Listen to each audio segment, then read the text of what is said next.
I don't have to tell you things are bad. Everybody knows things are bad.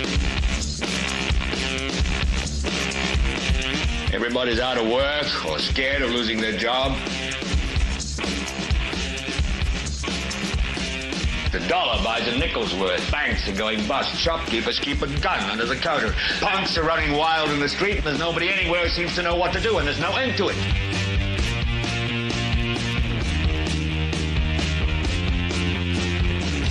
The air is unfit to breathe, and our food is unfit to eat. And we sit watching our TVs while some local newscaster tells us that today we had 15 homicides and 63 violent crimes, as if that's the way it's supposed to be. We know things are bad, worse than bad. It's like everything everywhere is going crazy, so we don't go out anymore.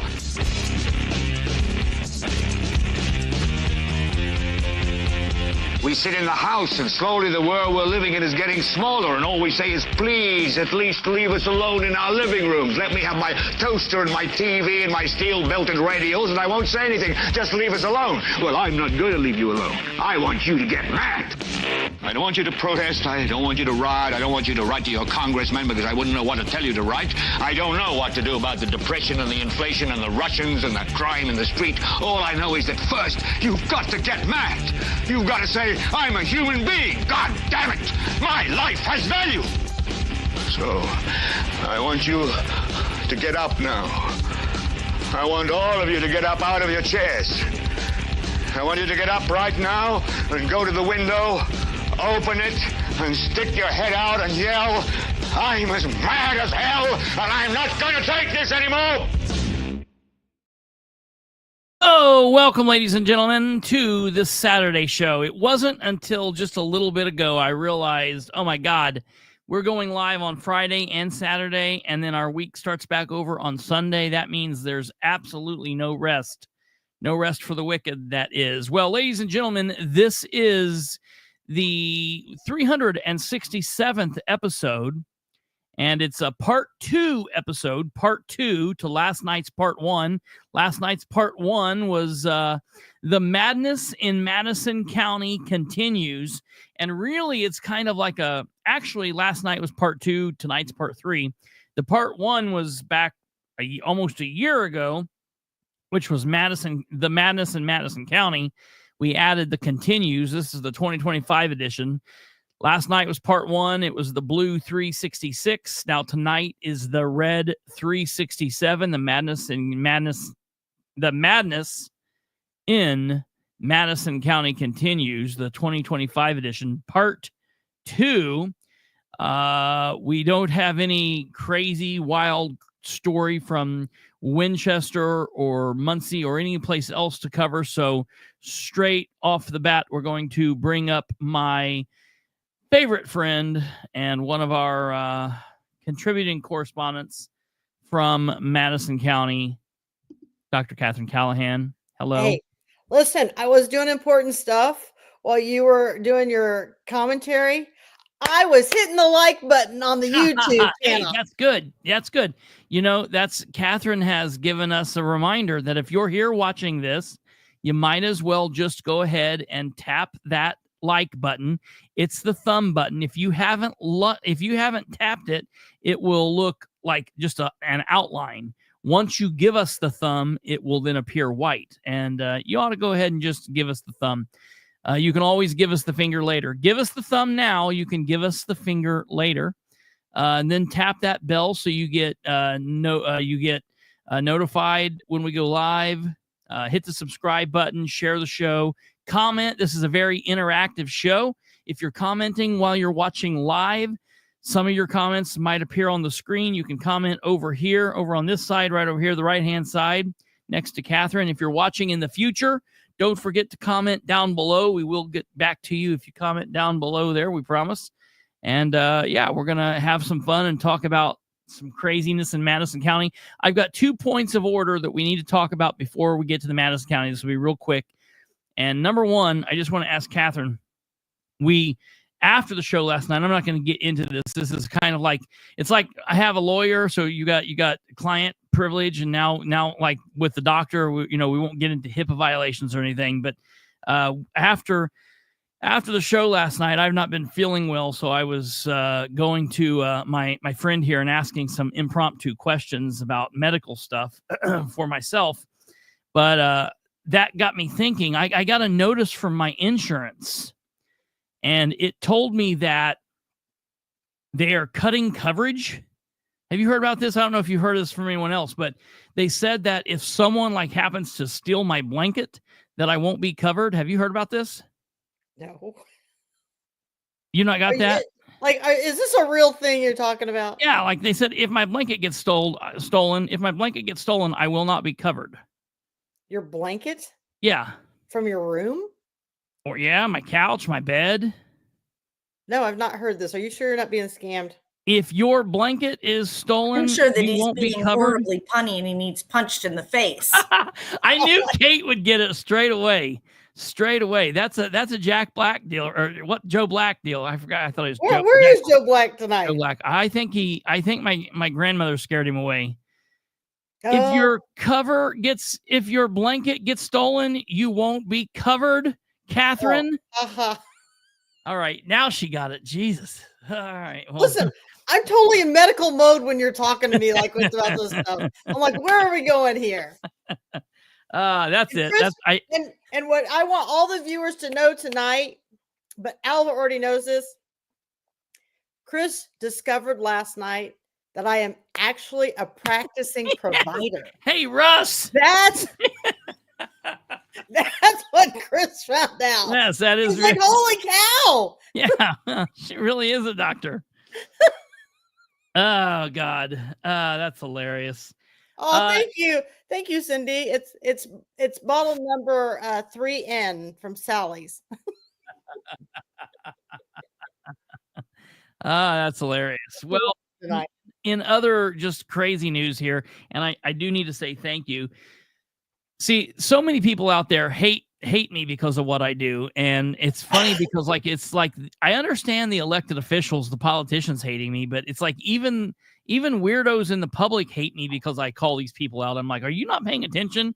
But every now and then we get people who, well, it's not always necessarily a good thing when you get mail from listeners because don't open it. How do we know it does? If you watch the Kings of Tupelo, you better not open that. That's and any right. People who are watching, you got to watch Kings of Tupelo tomorrow. Is a good time. Or Tupelo, dude, you are not that Asian. Tupelo. It's where Elvis is from. Elvis is alive. Yeah, right. So I get this, and I got to do this in such a way. I want to put this. I told everybody. So if you've listened for any length of time, you will know that a couple days after Christmas, it was like a week after Christmas, I received a message from somebody, and I said, you guys remember this, Kate? Come up here real quick, Kate, if you can, or are you on the phone? It's fine. Do you remember me saying to you? Der Hund, bitte. Yeah? I'm assuming also check the cam. Yes, bitte. All right. Danke. Tschüss. Sorry. You did that right as I was calling the kid to have him come take the dogs out for the night. Oh, no, that's all right. No, I'm sorry about that. Because here's what I use you as a lot of times. You are the voice of the watchers. You get that? I've been doing that here lately. Well, and that's why I don't read half the shit you send me. So I'm surprised along with everyone else. Right. So do you remember the other day when I said, hey, somebody just messaged me and they were sending you a Christmas present. They were going to send me a Christmas present or something. Yeah. And I said, like, it was somebody that I was kind of shocked because it's not like we're friends or, I mean, we're not enemies. Like, I'm not being mean. I would call this person a friend. We're definitely friendly now. Now that they sent me something that didn't kill me, I assume because I'm opening it up now. Okay, I'm opening it up now. Well, we'll all find out together. We'll soon if I die, I'm taking over. Yeah, right. So, and then we'll run off all the viewers, and no one will ever watch again. Fine. I went ahead. I will go ahead. I got to do this in such a way that I don't got to show you this. So, this is from Daisy Dale. I don't know if a lot of you people know who Daisy Dale is. Daisy Dale is a local citizen here in Muncie, runs the, what is the name? I always mess it up. MPD, the Muncie Post Democrat. And for those of you that don't know, the Muncie Post Democrat was one of the first newspapers, not one of the first newspapers, what I'm saying, it was a newspaper here in Muncie back in the 30s and 40s. And Daisy Dale's either grandfather or great-great-grandfather was the one that started it. And he was also a mayor of Muncie. He took on the KKK and was really, really an instrumental person I don't understand why we don't have like a Dale Boulevard or Dale Road or Dale Street or something. We maybe need to work on that. Anyways, his name was, I think it was George Dale. And it was originally a newspaper back in the day. And Daisy has revamped this, and now it is a journalistic place online that you can go, and it covers kind of like what we cover. It covers political stuff. Now, I will say we're more conservative, libertarianish, constitutionally minded from the right side of things. Daisy tends to be a little bit more, not a little bit, quite a bit more on the left, but locally speaking, we get along and everything's great. And so Daisy said, hey, I want to send you a Christmas present. Can you send me your address? And that always freaks me out when people ask me that because, you know, I have had people threaten to kill me and stuff or whatever, you know, and I don't know what Daisy's going to send me, but I figured that Daisy probably wasn't going to kill me. So I actually got this. I didn't know if it was going to be like shit in a box or something like that, but I got this Christmas present. And because of the shape, I assumed it was probably thong underwear, which maybe would track. I don't know. But then I opened this up and this says, there's a little card on it and it says Kristopher. So this is like formal. Kristopher, merry belated Christmas. Thank you for your journalism. And thank you also for the shout out earlier last year. Stay mad as hell. I thought, okay, I like that. I like that. Daisy. So now we're going to open this and we're going to make sure it doesn't kill me. Well, Kate and I are going to have a drink by the time you're done opening it. Yeah, right? Yeah. I love it. This is a DVD of the show Network, which is where the clip from our intro comes from, where the old man is bitching and carrying on. And what's amazing about this is, I was talking about this to my grandparents a couple months ago, and I wanted to watch it with them because my grandpa has seen this. I'm sure my grandmother has, but she's probably forgot it. But my grandfather's watched this, and I said, we need to get this and watch it. And nobody has DVD players anymore, but my grandparents do. So I'm going to take this over there. Yeah, PlayStation, things like that. Yeah, you know, but I'm going to take this over there tomorrow, and we're going to watch this. It's Faye Dunaway, Willem Holden, Peter Finch, Robert Duvall, and it's a good movie. It's a good political movie, kind of journalistic movie for people. It's the guy with the voice in our intro that you hear. He's the guy that's in there. You guys should know it, but there that is. And Grandma and Grandpa are cool if they still have a DVD player. Now, if they have a VCR. No, they definitely have VCR. It's not hooked up. It's not hooked up there, but it's definitely downstairs. They have a couple. I'm sure they maybe have a Betamax maybe down there somewhere. They've got everything. It's all still there. Awesome. So thank you, Daisy. If you're watching, I don't know. Merry Christmas, merry belated Christmas. Now it's going to have to be a thing. Like we'll have to share back and forth presents. So I appreciate this and thank you very much. Thank you for not killing me for Christmas. Well, there you go. No, like and on Tupelo, you know, I'm with Clinton. I got a VHS still too, buddy. I got one too. So yes. Okay. So I sent you a picture just now. You did in Messenger, and okay. Everybody needs to just stand down. This doesn't. I don't care if you're a Democrat. I don't care if you're a Republican. But before Russ Willis is done with this county, this is what it's going to look like. This is exactly what the county is going to look like. So just imagine Russ Willis's head being on here and get over the whole blue, red, whatever. Everybody needs to look past that. Okay. This is very true, though. We are clearly in Madison County we are on fire. There are several that are terribly upset, but they are on a burning ship. They can keep giving Russ Willis a free pass. They can continue to stand on that ship. And I'm telling you what, y'all are going to be over here in the city while Russ is over here laughing and having the last laugh. He's going to sell all your guys' soul out just to save his own soul. You people are nuts. I can't even imagine that Andrew Hanna, he's got such a big career ahead of him that he could have is going to go up in flames like this the more they back Russ Willis. He could have a big career ahead of him. And the reason why I want to show you this clip is because this leads us in the middle of the night. I was receiving messages, and this message showed up in my messenger. So, okay, not that. Yes. That's a good one too. Now right? That is Russ Willis. True. This is fine. True that. He's so short he can't touch the ground when he sits in a chair. That is exactly right. But the whole thing is that this leads me into what he posted last night. I'm so shocked. Listen, these people have put him on diesel fuel now. I mean, he is on fire. He is untouchable. What is his real job at the county? county? What's his real job at the county? He checks the weights and measures guy. He goes into Myers and checks the meat scale. Let me tell you what our weights and measures guy did at the last commissioners meeting. He stood up and he informed the people.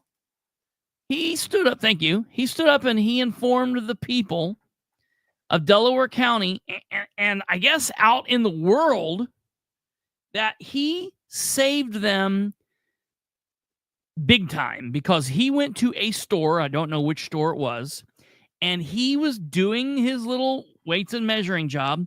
And he found out that Kraft was screwing the people over in the cheese.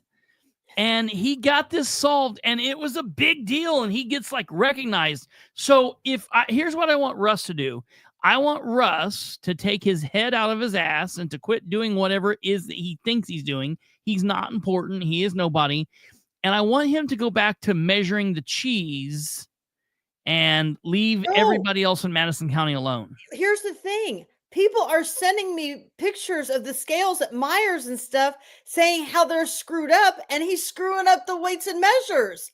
I mean, if you go he's never working in weights and measures. He's never doing that. If you people are in Madison County who are watching this, every time you go to get gas, I want you to look at the gas pumps because you will see that they are not up to date. The stickers on there, they're not up to date. If you go over to Hamilton County, you'll see where they punched the month and the year. Yes. He was so far behind, and we had to bring that up that he had to go out and start checking the gas pumps and things like that. Now he wants a raise because we can't bring any businesses into the county because they're so dysfunctional that all they're bringing in are gas stations. Well, you got a gas station everywhere you turn now in Madison County. So that's the whole thing is I just want you to know that their ship is definitely on fire. And I just see them pouring more and more kerosene. I mean, now I want to show you what Russ posted last night. All right, I'm pulling this up. Stand by. He owns this county. Now, is this legal what he's doing? It's legal. He thinks he does. But is it unethical? Is it completely it shows the cards. I mean, they keep showing their cards. Yeah. This clearly shows that they stack the deck and they're only going to employ people in the county who will keep their secrets. Look at this.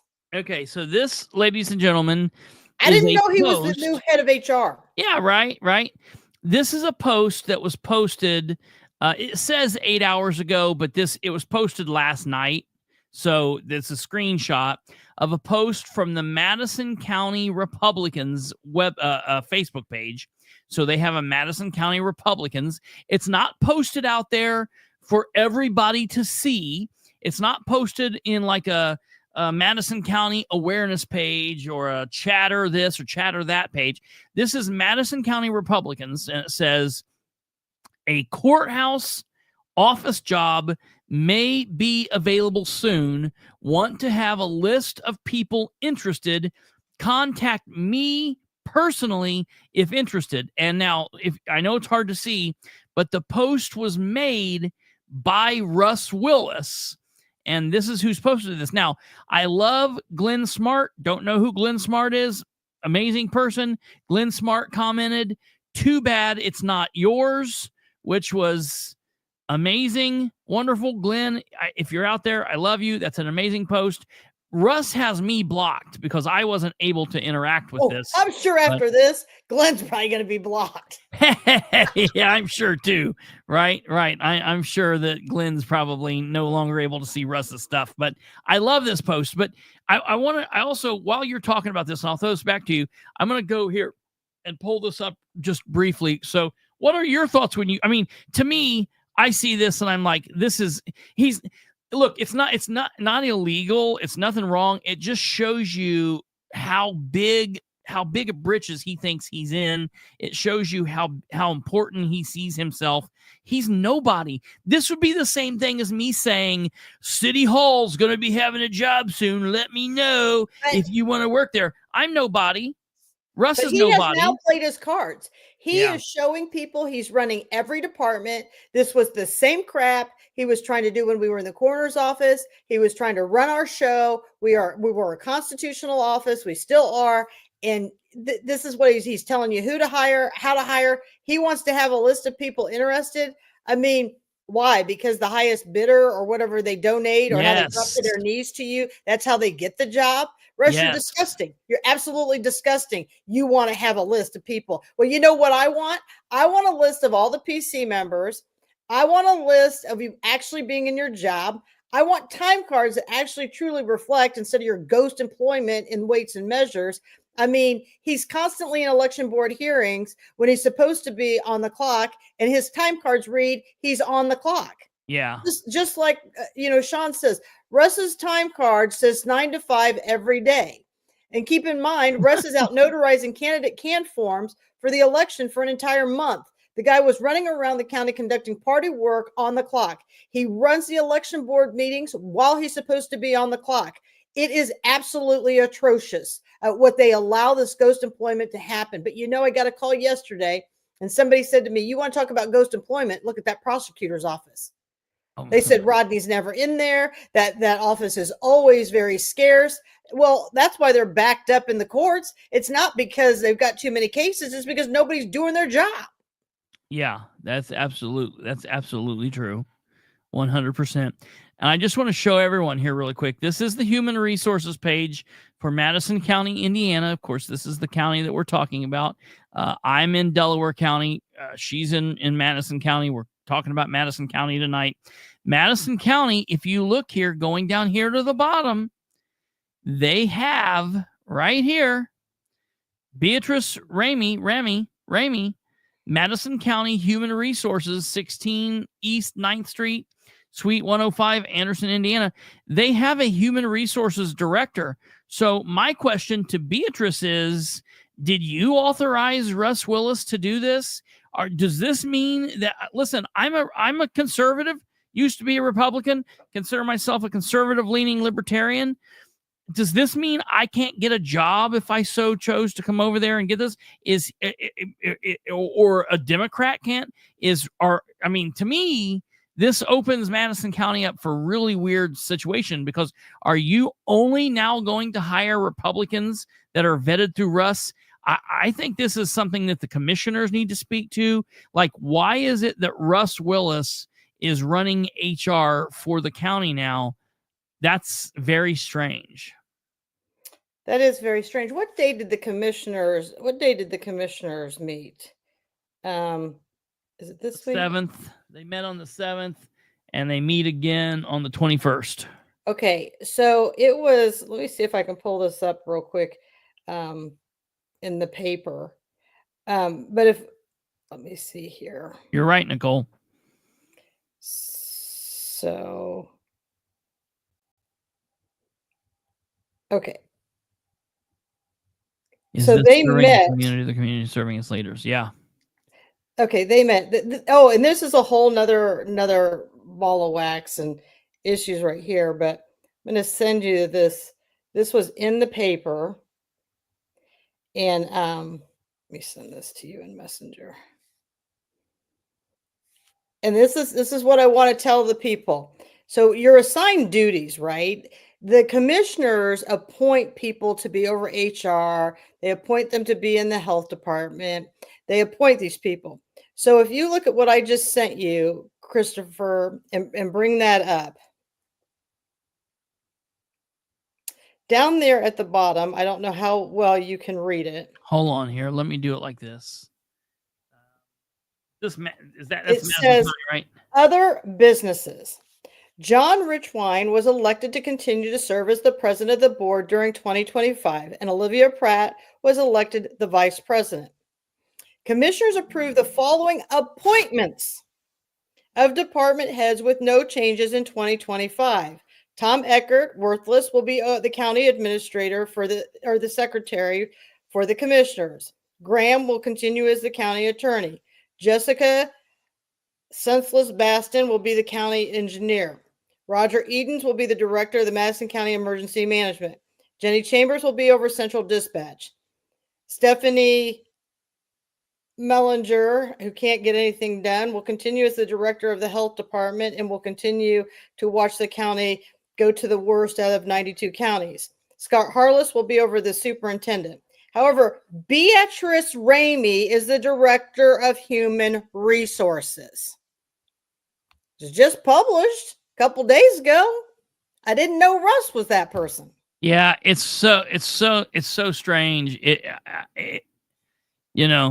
I don't understand why he's doing that. Why? I mean, they should have a real problem with this. He posted this last night, and I mean, in my opinion, it makes the county look bad because it doesn't look like they're open to any and all people.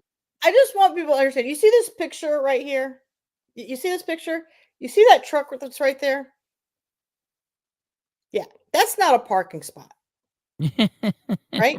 But that is King Russ's spot that parks wherever he wants, whenever he wants.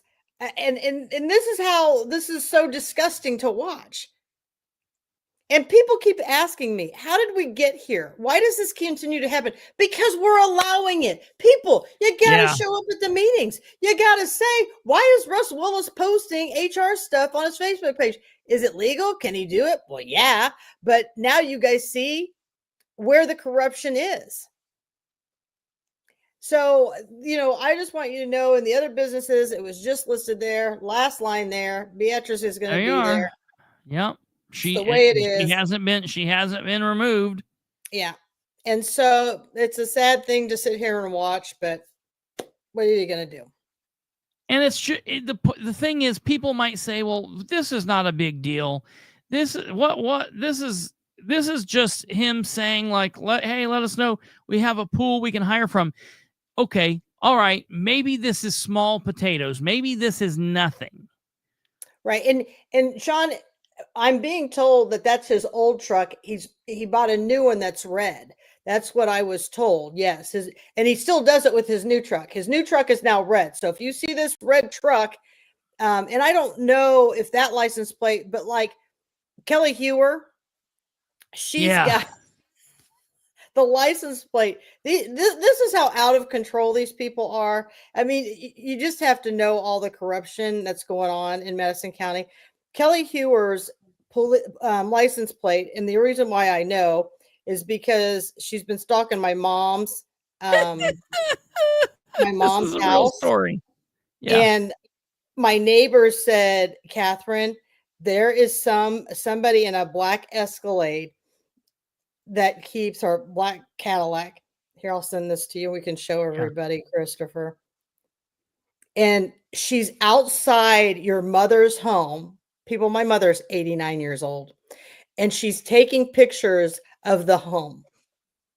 I said, oh, okay. Well, I just happened to be over at a an event, and I walk out and I see a black Cadillac with the license plate 48R2. I'm like, you got to be kidding me. Sure enough, it belongs to Kelly Hewer, and I'm being told, and maybe somebody else can give me some. I think Russ is R1, so 48 is the county, right? Madison County is 48. R is Republican, and then they have 1, 2, 3, and 4, and I believe that's Russ, his wife, Kelly, and then Pete. That's gross, man. That's gross. Y'all haven't seen nothing until you've come to Madison County. Weird. And when you talk to Tupelo, or however you say that name, they got nothing on us. Okay, they're so corrupt they'll label their cars so you people know. What this does is it's just them running around making it seem like they're somebody. Once again, making it seem like they're somebody, because like state officials, they get state issued plates, and it'll let them know, like your state senators, it'll tell Senate district and so that's what this is. They are making it look like try to intimidate, make them seem like they're somebody big and important, because that's what this is. Remember, everyone, we're talking about people that are supposed to be public servants, but it's not about public servants. It's about being important. It's about being, in a class above everyone else and making sure that they are taken care of. It's a social club and egos. Yeah, absolutely. Yeah, Kate. That's what they want. They just want everybody underneath them. It's just ridiculous. But I'm glad we're able to share Kelly Hewer's license plate. Oh yes, this is perfect here for you. And what we came on to talk about and where we're at, I just don't know.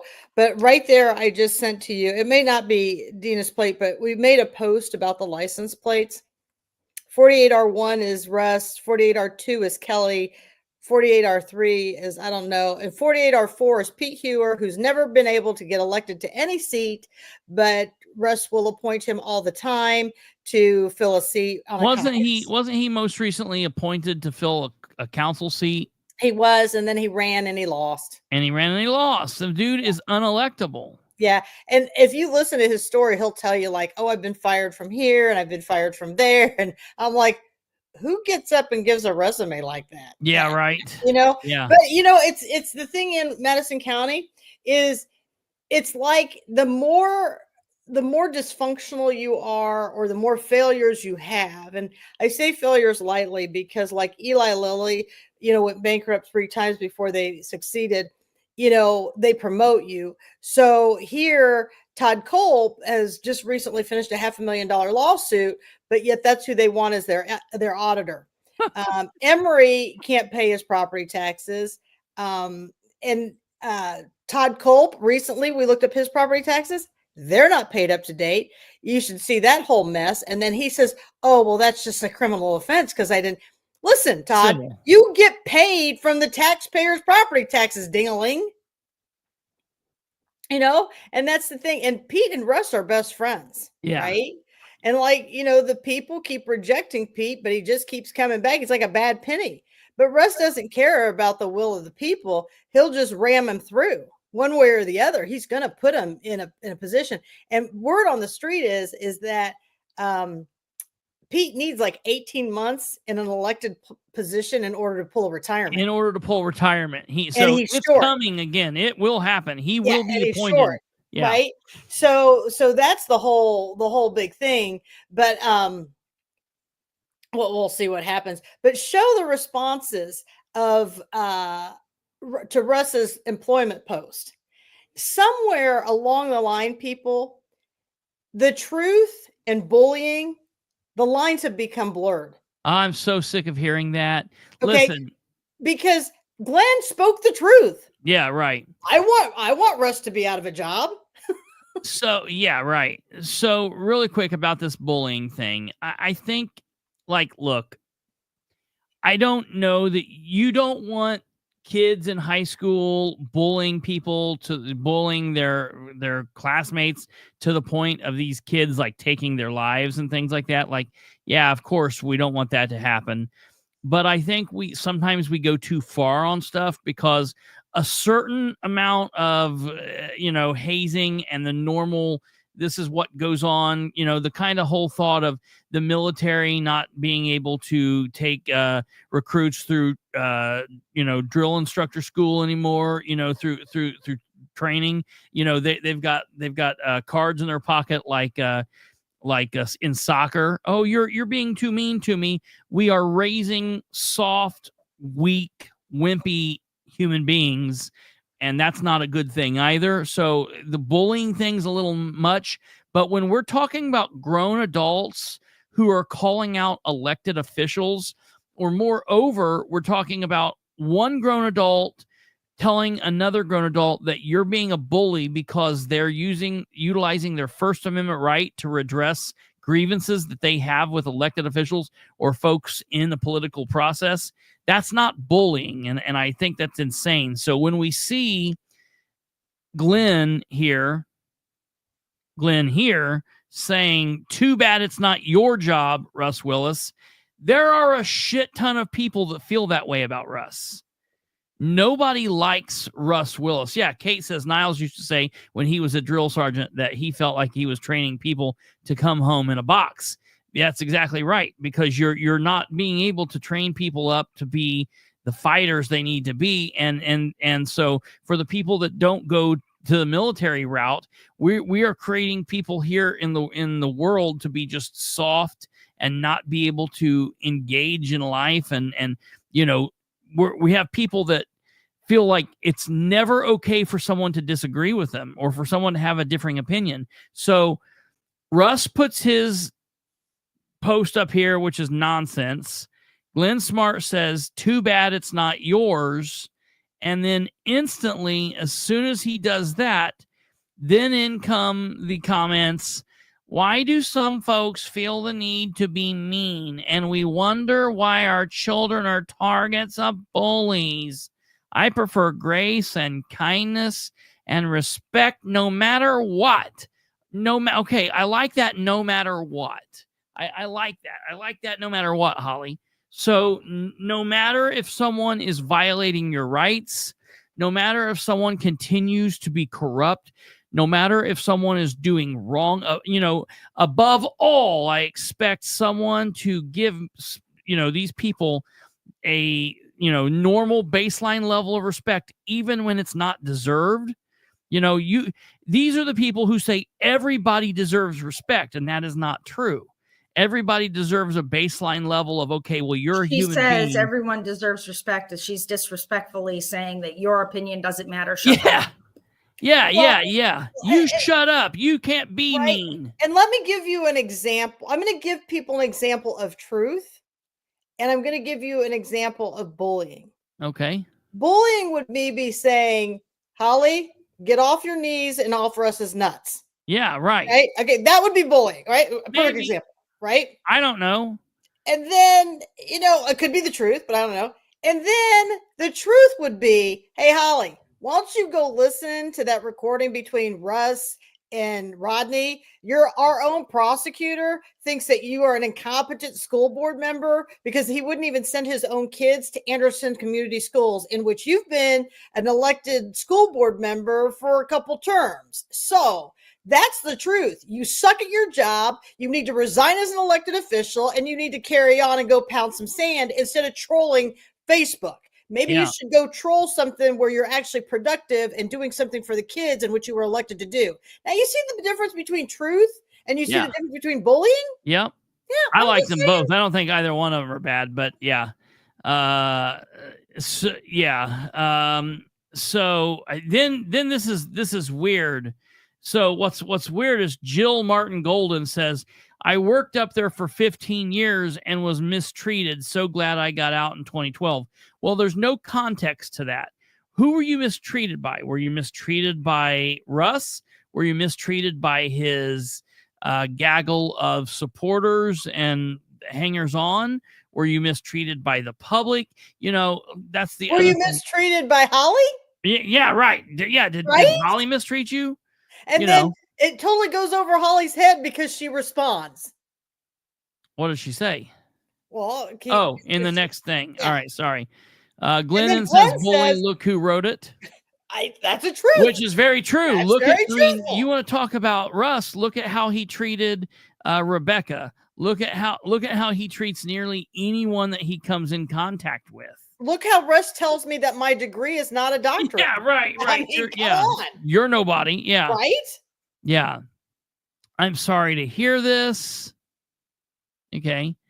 And so Holly says, I'm sorry to hear this. Well, you know what, Holly? The right thing would have been to you to say, how can I help? We should get you an apology. Right. Who bullied you? Yeah. That's what you do. You see, Holly, when you're a school board member and children have these issues, you should be there to mitigate and say, now let's all sit down and everybody get a trophy. This is the dumbest thing I've ever seen, Holly. Keep in mind, everyone, in case you've missed it, Holly is also an elected official. She's a school board. She's a school board official in a school system where the school board and is failing miserably. They're failing the children very bad. Russ is a hero. Yeah, so Russ has been nominated as a local hero. I'm thinking, yes, he's a local hero by his fellow elected officials for canvassing violations, for manipulating the votes, for securing those seats for elected officials who shouldn't be in them. I'm not sure that the primary was actually legit. I'm going to be honest with you. We didn't do the testing of the machines correctly. No one has been able to give me the certification of doing the testing of the machines. It's off the chain. I'm always going to question how Madison County does their elections until they are testing the machines appropriately. I do not believe that they do that the right way.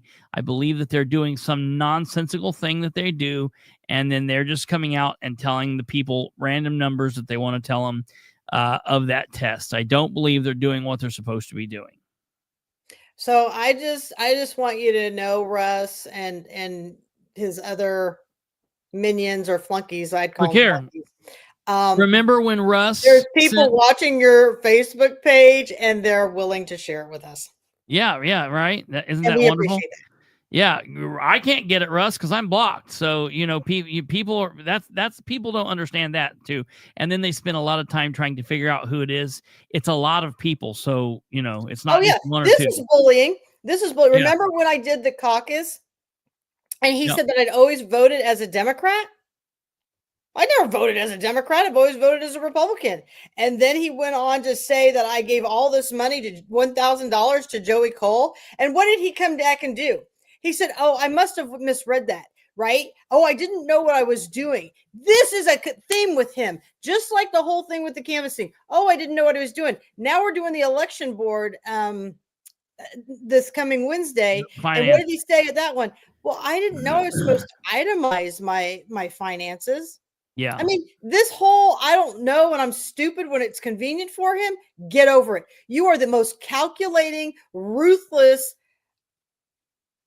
POS I've ever seen in my life.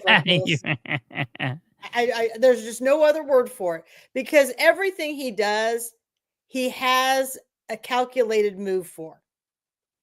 Yeah. Let me tell you what bullying is, Holly Renz, because I know you're watching this. Bullying is that fake flyer he sent out about me in the primary. Let's talk about bullying. Why don't you go talk to the guy that you're just so in love with and that you're probably swinging with?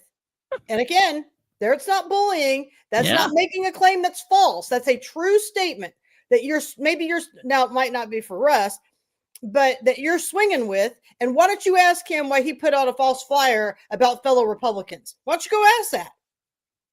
Well, yeah, listen, politics is a blood sport. And could it be nicer? Could it be, should it have to be all so vitriolic? It doesn't have to be, but it's like, I guess you fight fire with fire. Listen, here's the thing that amazes me.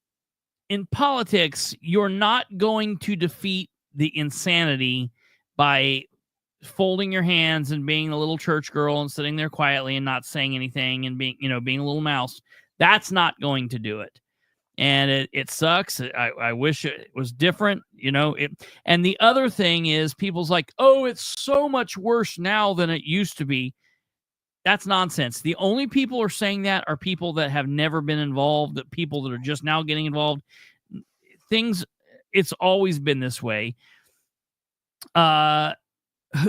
Who called who a blind hermaphroditical excuse of whatever? It was Jefferson or one of the founding fathers. Man, it's always been knockdown, bloodbath.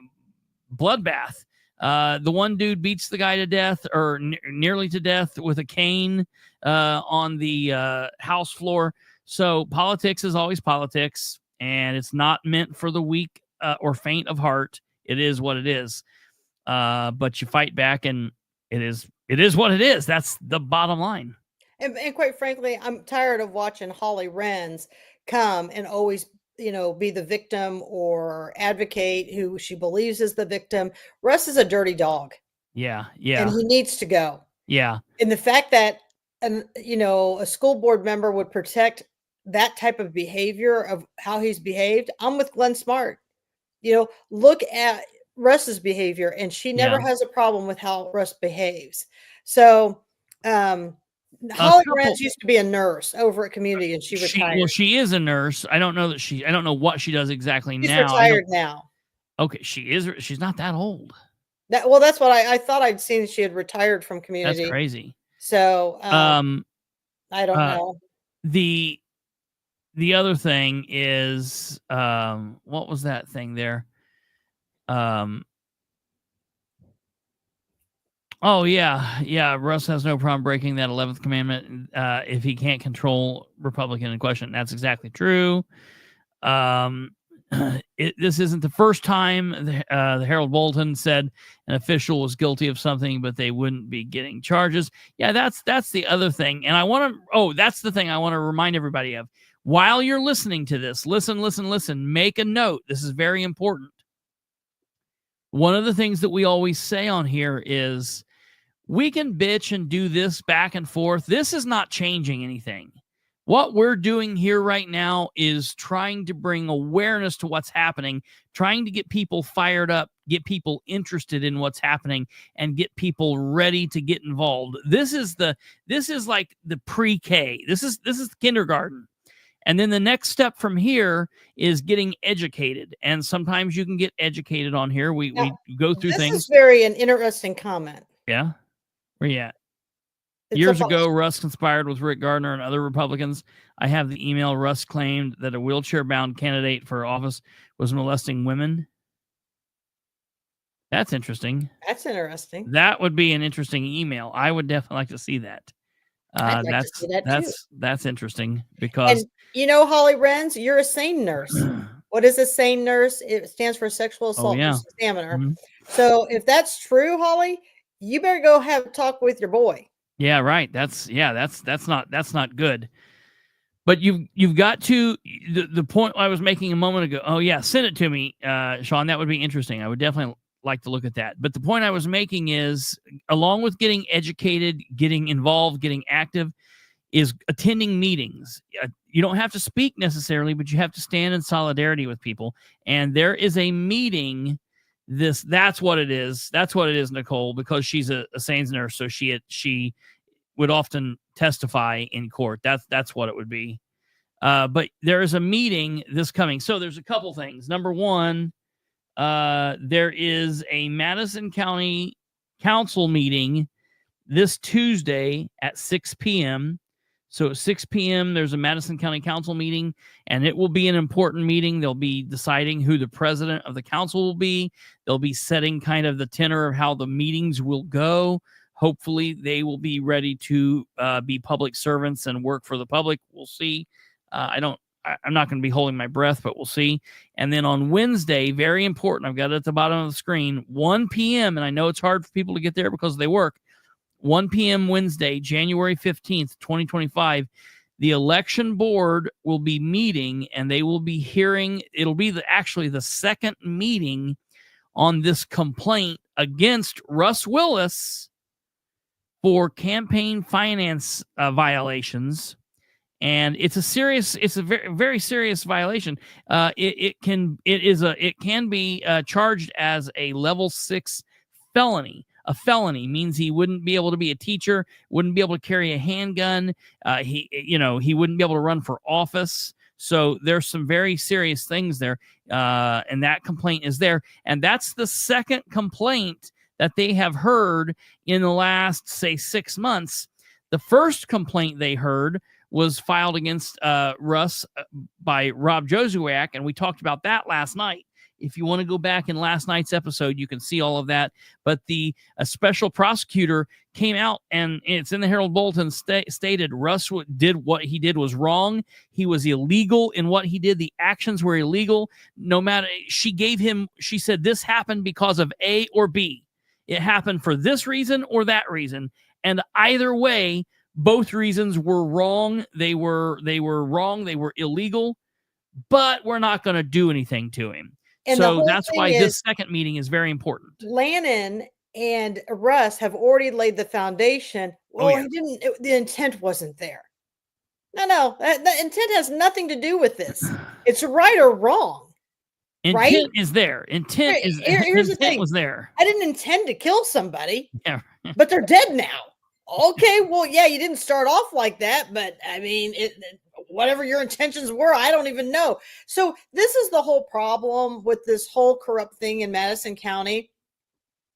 And I'm going to say this, Larry's on here. I haven't spoken to Larry since the incident and everything, but I have no idea how they're going to be able to charge Larry at this point. I mean, you have on video, it was an actual primary. He needs to get with his attorneys and he needs to say, during a primary election, Russ committed a felony crime and will face no charges. It says it clearly. Now, this is a problem. Larry, what he did was during a testing environment. And so if you're going to want to hold everybody accountable, then you've got to be consistent with everybody. And I'm watching this. Larry, I know this sounds bad, but in some ways I'm like, okay, well, go ahead and keep moving forward with Larry, because now he needs to be shaking the bushes of what Russ has done and didn't get charged with anything. I mean, no wonder we have Steve Sumner's on the run. No wonder we have elected officials molesting kids and nobody can find them. This is just crazy. So we'll come back to Steve Sumner's, but I want to talk about Tuesday night's meeting. So Tuesday night's meeting is a big meeting. And there was really quickly, hold on one second. I just want to ask Sean, is that publishable, or would you rather me not publish that? Just let me know. But go ahead. Okay, so now I want to talk about, I sent you guys an article. I want to talk about this article that was posted on November 16th, and I'll resend it so Kate can. I got it. I'll put it up if you tell me where it's at. Where is it at? It's in the group text or the group messenger with us. Okay. And it's Sean the what? Says go for it. Okay, cool. Thank you, Sean. Yeah, I just sent it to you. But I want to go over this really quickly with everybody. Tuesday night's meeting is very important for the people to attend. Yeah. And to pack that room and to watch, because this is going to set the tone. They're asking, the people are asking for $780 thousand, the elected people, for new monies. I mean, this is craziness. This is $750,000, and we are only in January. And that's right. We're only on January 14th, 2 weeks into the year. If they're asking for this now, can you imagine how much they're asking overall once we go every month? Because remember, last month in November, it was 12 million. It was 12 million just in November. And then they didn't meet in December. And here's what I think to the people. I think you need to show up at these meetings. And when they talk about these new money requests, I think we need to all conform together and say, okay, we pay you people for 12 months. You consistently do not meet. And you guys, it's like work 11 months and get a bonus check in December. That's their bonus check. Yep. So if that's the case, I believe that the taxpayers should not have to pay any property taxes 12 months a year. It should only be 11 months a year since our county council is not working for us in December. Yeah, well, yeah. I mean, fair is fair. I mean, if you're going to get a bonus, we want a bonus. Well, we're starting. Yeah, right. We're starting the year over. Go ahead just at this beginning of this year, as you're setting the rest of your yearly meetings, and state that this new council in this new term with a new president is going to meet 12 months a year. I get it. If Christmas falls on Tuesday, don't have your meeting on Christmas. I tell you what, go ahead and move your meeting to another point in the month so it's not even in the same week. Well, see, and they're all good because it's the second Tuesday of every month. Right. So it doesn't even involve the holidays. No issue. So what's the problem? Yeah. Yeah. There's no issue whatsoever. So this was written in November, in the middle of November, and it talks about who will lead Madison County Council in 2025. Following the 2024 election cycle, there are few changes in the makeup of the state and local government. That is a false statement. Yeah. There are 7 people who sit on the county council. All 3 of the ones up all lost. Every one of them is being replaced. So 3 of your 7 people are being, that's a big change. Yeah. Yeah. That's not a huge change. Yeah.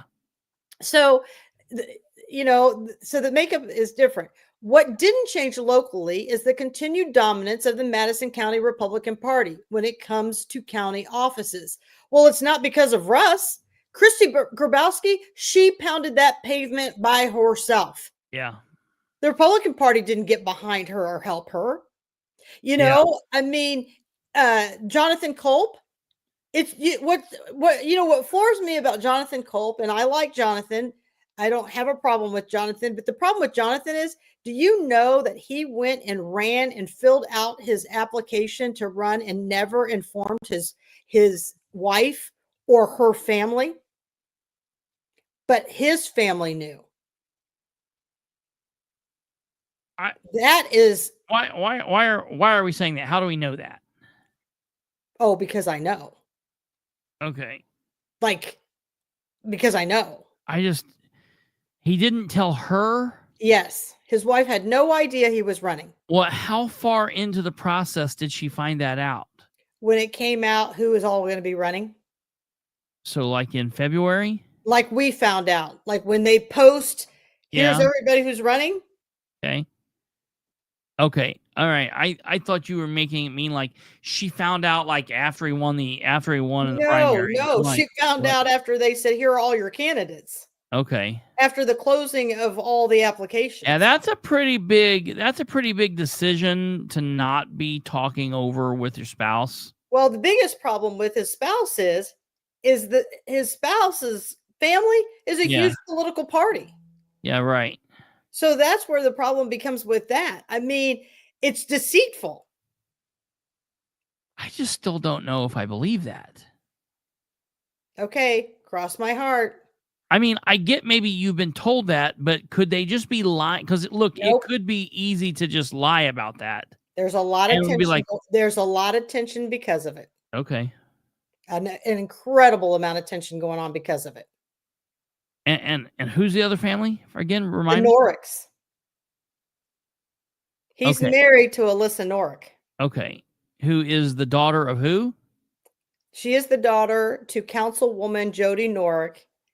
And she's the daughter so Jody to and Judge Scott Norrick. Okay, so Jody and is the mother-in-law of Jonathan Culp. Mm-hmm.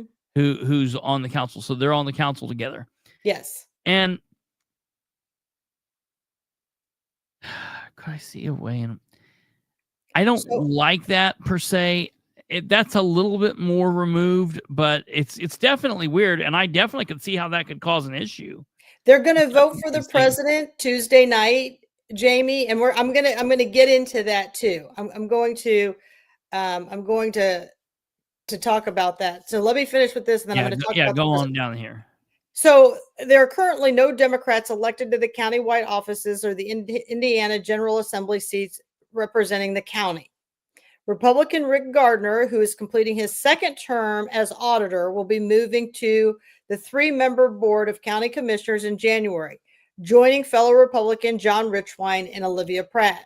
Now, be mindful, people. Rick Gardner doesn't like to pay his property taxes. So what did he do? He had all his property taxes removed from the website, so you can't look up to see if he's in good standing or not. So right there, Slick Rick is going to do a lot of slick moves here for you people. Yeah. Todd Culp just completed a $500,000 personal bankruptcy, and you just elected him to be in charge of the largest checkbook in the county. If the boy can't manage his own money, believe me, he ain't going to manage this money. Todd Culp, and Todd Culp has already been on. He is saying max the tax in Madison County. That is his motto. He's already on radio saying that, so you just hold on to your seat. Todd Culp, who was chief deputy in the auditor's office for the past 8 years, will now be the county auditor. Now, when you read this, I'm the only one they talk about who got defeated, having defeated Katherine Callahan in the primary election before running unopposed in the fall. I love that. I did lose by 500, but I do know that people, anytime they see my name, that they read the articles. So here's the thing. I lost by 500 votes. It's not like I lost by a landslide, but after watching how they can feed the machines and magically make the numbers work, yeah, I'm not so sure any of us lost. I'm not sure, Lisa Rinker lost. I'm not sure Devin Norrick lost when he ran against Diana Likens. I think that this is a complete hoax on what we're doing for the elections. So again, I get it, Ken. You wanted to say my name. You enjoy saying my name. Please, I have no problem. So, and then we'll go on to the next page. So they didn't even run anybody against Todd in the fall. The Democrats didn't. Gail Emery, go back one. That's it. Is it? Okay. Oh, there you go. Okay. The biggest change starting in January will be among the 7 members of the Madison County Council. Incumbent Republican Anthony Emery, who doesn't pay his taxes and who I think he's filed bankruptcy too, and Ben Gale decided to seek re-election and did not want to seek re-election. And Mikhail Vaughn lost in the May primary, and he only lost by 40 votes. So it's not like it was a huge loss. Among the remaining council members, goodbye, Mikhail. Rob Steele has served more than 1 term on the council. This article is wrong. So among the remaining council members, only Rob Steele has served more than 1 term on the council. No, because when Steve Sumner finally resigned because he was a sexual molester, they put Diana Likens in his seat. So she was there and then she got elected. So that's a little tricky on how you want to do that. Steele was elected in 2021 to complete the term of Emery, who won at an at-large seat in 2020. So that's what I'm saying to you, that's the same thing that happened with Dingling Diana Likens. Yeah. She took Steve's. So actually there's 2 people. It's Rob and Diana. Now, Rob and Diana are in cahoots together. They're quite a team, which is unfortunate because Rob Steele was like best friends with the Norricks, but turned on them and decided to stay with the swamp. Yeah. So Diana Likens, Jody Norrick, and Bethany Keller are all serving in their first term on the council. So Diana Likens is not in her first. I guess it's her first elected term, but she was on there before this one because she was the same thing as it's the same. She's in the same boat that Steele is. Exactly. So I just want to show you how much the Herald Bulletin will swing this. The 3 new members of the council are Jonathan Culp, Scott Green, and Kristopher Grabowski. Now, Jonathan Culp and Scott Green, they are strongly supported by Russ Willis. Those are his boys. Those are his lapdogs. Although Gale and Emery have not always made decisions that were welcomed by other council members and some local residents, they both brought experience to the council on how to overspend, no effective budget, a disaster show and a circus show at council meetings. They have proven to the entire county that they will bully, intimidate, and they will defund a coroner's office for their own agenda, and then turn around and give the coroner's office all the monies and everything we were asking for after they defunded it to remove the people who actually won the seat. Yeah, it's bad experience. Yeah. So this experience that they bring with them is dysfunctional experience. Since the 2022 election, the council has been clearly divided into two factions. And I want everybody to know that in 2022, there were articles about me that I was the one who had factioned the party. Yeah. No, the party was already factioned. I just brought it to light. Right. Gale, Emery, Steele, and Likens have tended to vote together, while Vaughn, Norick, and Keller have also voted along the same lines. With 3 new members joining the council and the lack of deep experience among the others. I have to turn that page. Oh, sorry. Go to turn the page here.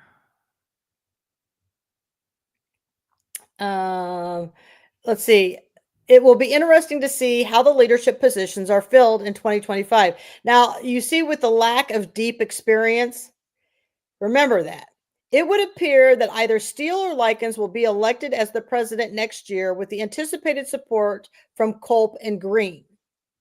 Well, here's an interesting news flash for everybody. Steele was the most incompetent president in 2023. He is the last person who needs to be up there. And again, bullying is one thing. Steele has a drinking problem. What's sitting up there in that cup every meeting? I'd be real interested to test that in about 6 months to see. Yeah. Because I'm telling you right now, you will always see Steele walking around lapel in a drunken stupor. Yeah, I would like to breathalyze him coming into the meetings or leaving the meetings. Yeah. And so, I'm just disgusted with it altogether. But I'll tell you this, even throw out his proclivities of that. The dude can't speak. You can't hear him. He's not man enough to speak up and enunciate. Because he doesn't know what he's talking about. He lacks the self-confidence. Yeah. I mean, that's what's so ridiculous. He lacks the self-confidence. And so it would appear that either Steele or Likens will be elected as the president. Likens is too incompetent. Yeah. Diana can't be the president. She's always got the deer in the headlights. Oh, woe is me. I don't know. They're asking me a question I don't know. Get a sheriff in here and get that person removed. Yeah. Likens can't do it. Yeah. I mean, and here's the thing. I don't really care if either one of them do it. I'm excited to expose their pure incompetence. Yeah. I mean, it doesn't matter to me. Now, this is funny that they would even put this and not put Norick. The best person for the job is Bethany Keller. Bethany Keller should be the president. But it will most likely be that they nominate. I would imagine somebody's going to nominate Norick. And again, she is way more competent than these two yahoos. So, so then we go on and, but it's likely the vote for president will see more than one candidate nominated in divided vote on the leadership position. Now, Norick was nominated in 2024 against Gale, and it was a 3-4 vote. So that's kind of where that stood. The vice president of the council will likely be either Steele or Likens, and there could be a nomination made for Green, who brings experience to the body after serving on several local community boards. Well, that's interesting because above, you just said they have a lack of deep experience. Yeah. So which way is it, Ken? You talk out of both sides of your mouth. Green is nothing. That's Green. That's not counting. I don't care. Green needs to sit back, shut up. And that's just, if Green does this, if he even puts himself there, he is no better than Russ Willis. He will show you his cockiness. He will show you his arrogance. If he truly is here to serve the people, he will sit back for a year and he will learn the ropes first. That's what a good person who's serving the people will do. Not jump right in there and try to get into the middle of all this. I could do it. Yeah. But we'll have to see, what happens here. It would be refreshing to see the two factions reach an agreement on the leadership post so that their year doesn't begin in turmoil. Time will tell. Well, let me tell you what I think would be refreshing. It would be refreshing if Ken would learn how to write an article. a competent one, because nowhere in this article does he tell you that Jody Nork is the mother-in-law to Jonathan Culp. Nowhere in this article does he tell you that Todd Culp, the auditor, is the father to Jonathan Culp. That's a problem. If we're going to say things, then let's put it all out there. What's going to make this most interesting Tuesday night, which I'm so excited to watch, no matter how the vote goes, people, no matter how they go in line, it's Jonathan Culp who will make the deciding call. Yeah. And what I mean by that is if they choose Nork against someone else, it will go, Bethany will go with Nork, Christy will go with Nork, Jody will go with Nork. Green, Steele, and Likens will go with whoever they decide to be their candidate, which it's just suicide to either put Likens or Steele in that position. And then it will be Jonathan who has to decide, do I go with my mother-in-law or do I go with my dad in the swamp? Yeah. Because Todd is not for Jody. Todd is for all of Russ Willis's picks. So the rubber is going to meet the road right here. And I'm going to tell you something. If my husband got up there and didn't go with my mother and vote with my mother, when he came home, there'd be his bags packed out on the front porch. I'm telling you that right now, because that is going to be a huge problem if you do not support my mother. Now, it's one thing if it's right or wrong, but I do believe Jody is competent enough to be the president of that. But you know what? You have to look at everybody who's sitting up there on the council. Which one is the most competent? It's Bethany. Now, Bethany is, because I gotta stop here. And maybe Christy will nominate her. I don't know. Hell, you know what? I'll be honest. If Green's gonna nominate himself, I'm telling you from an outsider. Can you nominate yourself? No, I'm saying if Green wants himself, I'm saying if Green's pushing to be nominated because he's big and bad, sure you can. Yes, you can. Absolutely. We just watched Cants do it. Absolutely, you can. Yes, most certainly. You can nominate yourself. Most people don't do it, but if Green wants to be the leader and he's pushing people behind the scenes, I will tell you, I would be as happy with Grabowski being president of the council, Grabowski or Keller. But I will tell you, from an outsider, at the old council, I disagree with Ken's take on this, that there were two factions.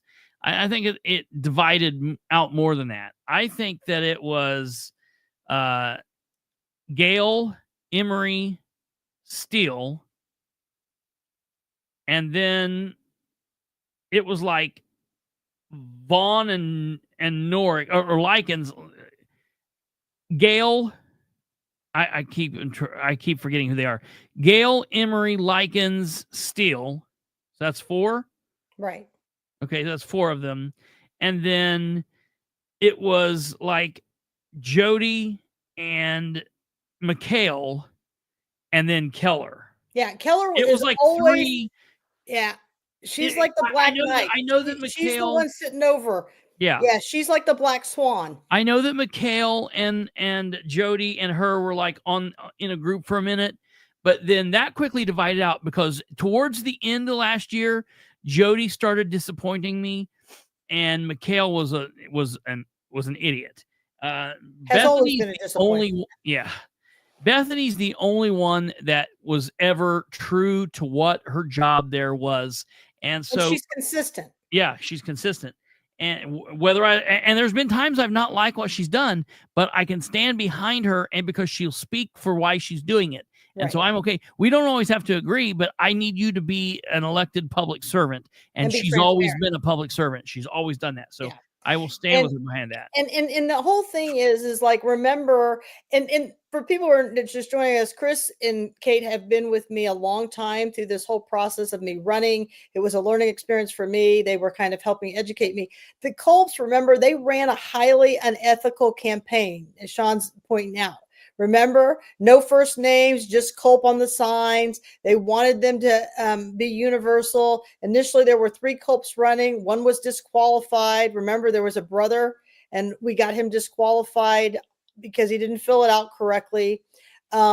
Remember, they were putting out signs in places that they shouldn't be putting signs out.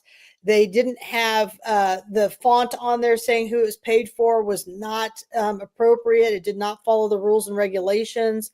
There were just so many unethical things that the Culp campaign was doing that I think for the people, you're getting ready to see what deception truly looks like. I'm telling you right now, when people run a campaign and you're already seeing those things happen, they don't change. The spots on the leopard don't get different. But I'm going to tell you something I'm going to do. I'm going to be here all year long with Chris and Kate and Sean and Cindy and, all these other wonderful people. We're going to point out to you just how blatant all of this is. Yeah. That's what we're going to do. So Tuesday night, I hope people can come out. It's at 6 p.m. I know the weather's bad. I know it's cold, but if not, you'll be able to see it here on the Political Spotlight. Hopefully we will talk afterwards, after the meeting. We'll see how that goes. There's a lot of money that's going to exchange hands on Tuesday night. So I don't know how long the meeting's going to go, but this should be very interesting to watch. So as we kind of sum up on that, everybody knows we've got the election board hearing as well. We'll see if they will find against Russ for committing financial crimes. We'll just have to wait and see what happens with that.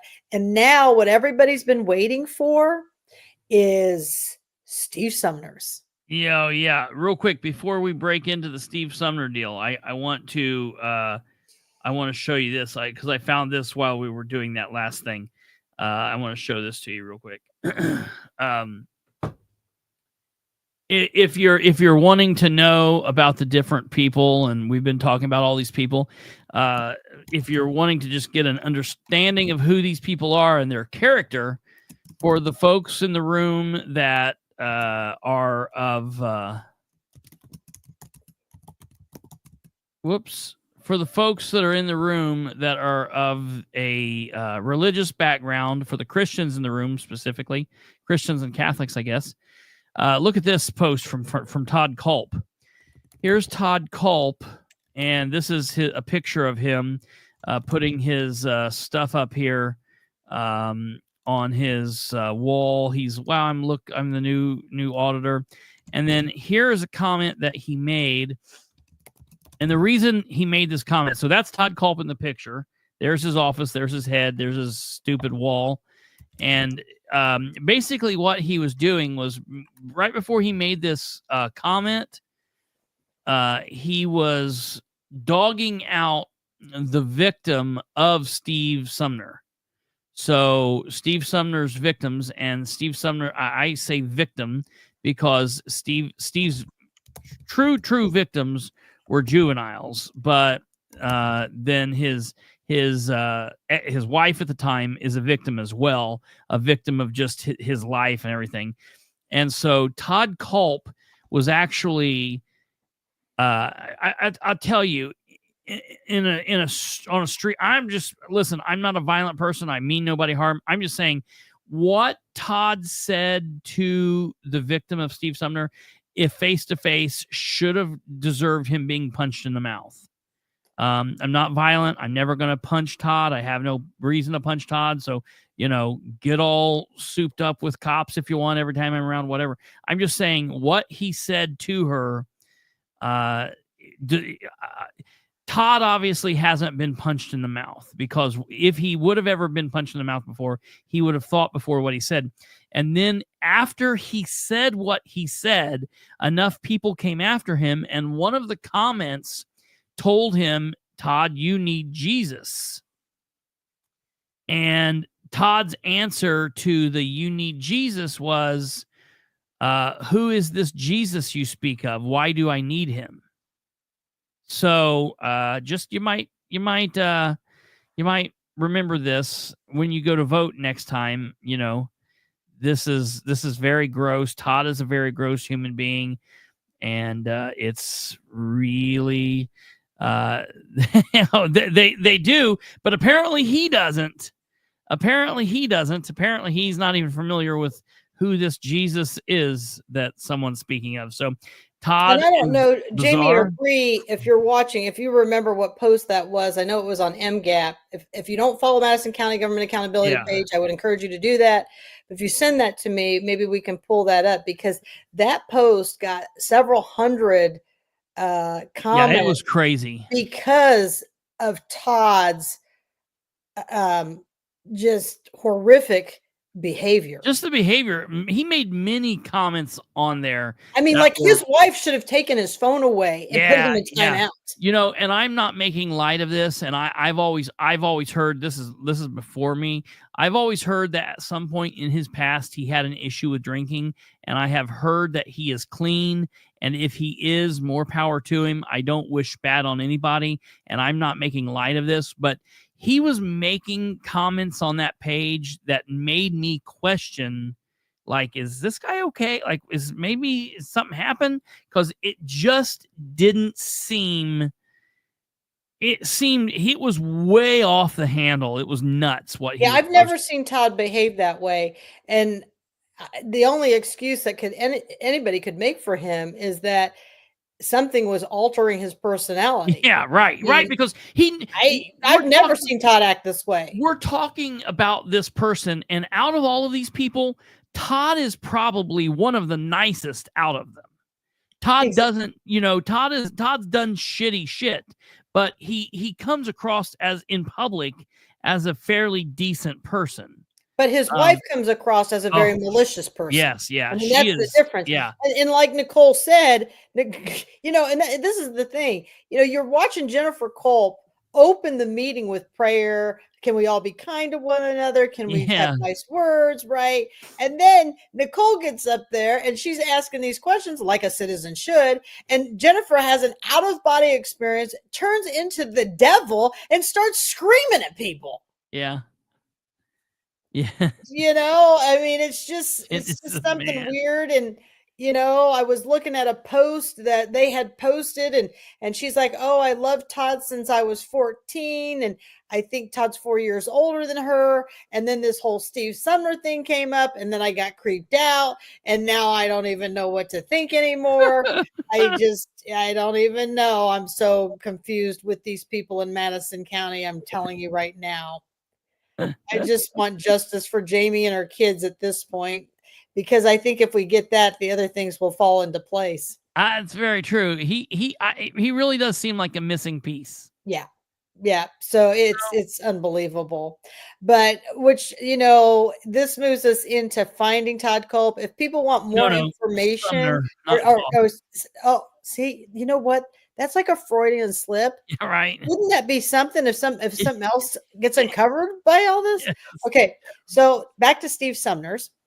So you listen, I think there's wait a minute. Is there an S at the, what's this dude's name? No, there's no S. Jamie has corrected me. There is no S at the end of that name. So it's just Sumner. It's just Sumner. Okay. Yeah. All right. Now that we're square. Yeah. And so, the whole thing with this is, money talks and bullshit walks. Yeah. Right. It's put up or shut up. Yeah. Well, people, look at us. We've put up $25,000, and this thing has generated more. I haven't even looked at the U.S. Marshal page to see how many shares it's got. Like within 36 hours, it had over 3,000 shares. I'm seeing it in really weird places. Yeah, it's on Reddit. It's all over on Reddit. I don't know if Bree's watching, but Bree called me earlier tonight, and Bree said she had it on Reddit. And she says it's on several places on Reddit.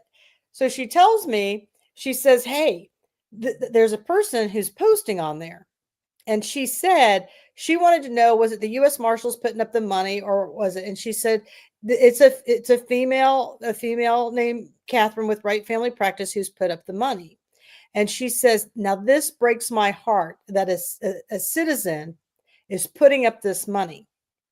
She said, because I have a feeling that this woman is putting this money up on her own because she actually probably has treated and seen this kind of abuse in her own practice. Oh yeah, sure. And that's the thing. The thing is that at some point we have to help each other. Mhm. And this one, I'm willing to try and help, Jamie and see, if we can get her. So Jamie says it has over 4,000 shares.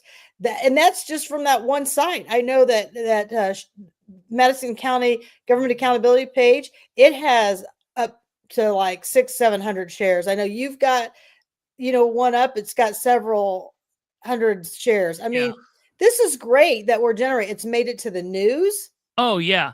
Listen, Even though the news keeps saying that it's U.S. Marshals giving the thing, which I don't care. It's going to get paid. I don't understand why these people can't raise money to find a sexual predator of one of their own, but yet they can raise money for their other stuff. Well, yeah. Well, yeah. What's really amazing to me about this is, so, okay, when I first started looking into Madison County politics in late 19, early 2020, and obviously for the new people or whatever, for people from Madison County that don't watch me frequently, I've been doing this a long time. We've been broadcasting in one form or another, one show or another, under different titles since about 2015, 16, 17, right around in there.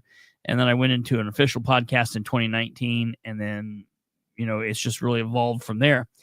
But in 2020, early 2020, I started looking into Madison County politics. And at that time, Steve Sumner wasn't elected county councilor. There was no, he had not been suspected of this. He was not charged at the time, and he was a public official. And I had talked to him a number of times. We had traded phone conversations. I had text with him. He had hit me up on Facebook, and every single conversation I had with the man was weird. Every single conversation that I have had with that man, I got off the phone, I got off the text, I talked to him in person at a couple of different meetings I attended, and the people I was around, I immediately said, this dude acts like a chomo. This guy acts like something's wrong with him. This guy is a pedophile. Something is wrong with this dude. Everybody I talked to, I said, something is wrong with this guy. I remember at the time there was a woman who worked in the auditor's office, and he would routinely text her and leave like the weirdest messages. He would text at like 3:00 in the morning and say hello, and then she would try to respond, and he wouldn't say anything. It was just very weird. A couple times she's like, I think that he's been hacked or someone's got his account. And one time I messaged him and I was like, hey, is this Steve? And he was like, yes, it is. How are you? Just very weird shit. I always thought something seemed off with him.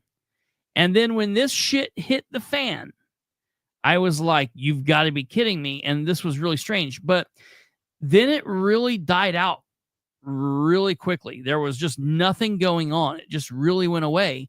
And then I bowed out of Madison County politics for a while and started focusing other places. And then when Katherine and we all kind of teamed up a little bit more here about a year ago, it's when, we talked about Steve a couple times, but there just wasn't a push. I am happy to say there has been a big renewed interest in this case. And because of, I was talking to Katherine. Catherine's like, hey, I think I want to do this. This would be cool. And when she was on maybe a month ago now is when we first put this out, but right before Christmas. And in this last month, I have seen this post in the weirdest places, and this was a major deal. So I'm hoping that in the next months, maybe within this next year, he is caught. And I think it's very possible because it's really got a lot of weight behind it. Now, I want to show you something that was found in the closet of Steve Sumner's. I just sent it to your to Messenger. Oh my God, I don't know if I want to see this. It's not. So I'm kidding. And Jamie probably will start saying some stuff over here. This was found in the closet. There's underground tunnels in Madison County. I know this sounds like a conspiracy theory, people. I know it. I hear you. And I don't know why he would have these maps in his home, in his closet, but it's over off of Scatterfield. I mean, these are all, if you get a real good picture of it, it actually shows you all the different areas and stuff. Trying to see, I don't know if Bree's watching. But you've got this, it kind of shows all the different roads. Give me a second. And everything. See if I can get a better picture. And then that just gives you, it's the Madison County drainage is what it is. Again, all the different roads and everything that are in there. Yeah. So Jamie said she just randomly found this in one of the closets the other day. Her daughter did. This kind of shows you how the tunneling goes in Anderson. And then I sent you like a more up-to-date version. And this is where it's at. It's over in this area. There's an area on Scatterfield that we put all political signs. It's an old glass building. It's all busted up. But inside there's a theater or something. And that's where it all begins to go down. You can get into tunnels down there. It's underneath. So not that I'm going to go to these tunnels and look at anything, but too many things are starting to come together. So if anybody knows anything, I'm just putting the information out there.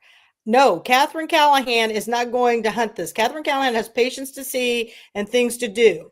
But if anybody wants to take it in with this stuff, there you have it. I mean, I'm just putting it out there. People send me stuff. I'm putting it out for the public to see. I'm tired of this. I'm tired of the games that they're playing. I'm tired of Russ Willis being able to get off and do whatever he wants. I'm over it. Obviously, this is not a suggestion, and no one should trespass, and everybody here should be an adult and do what you want.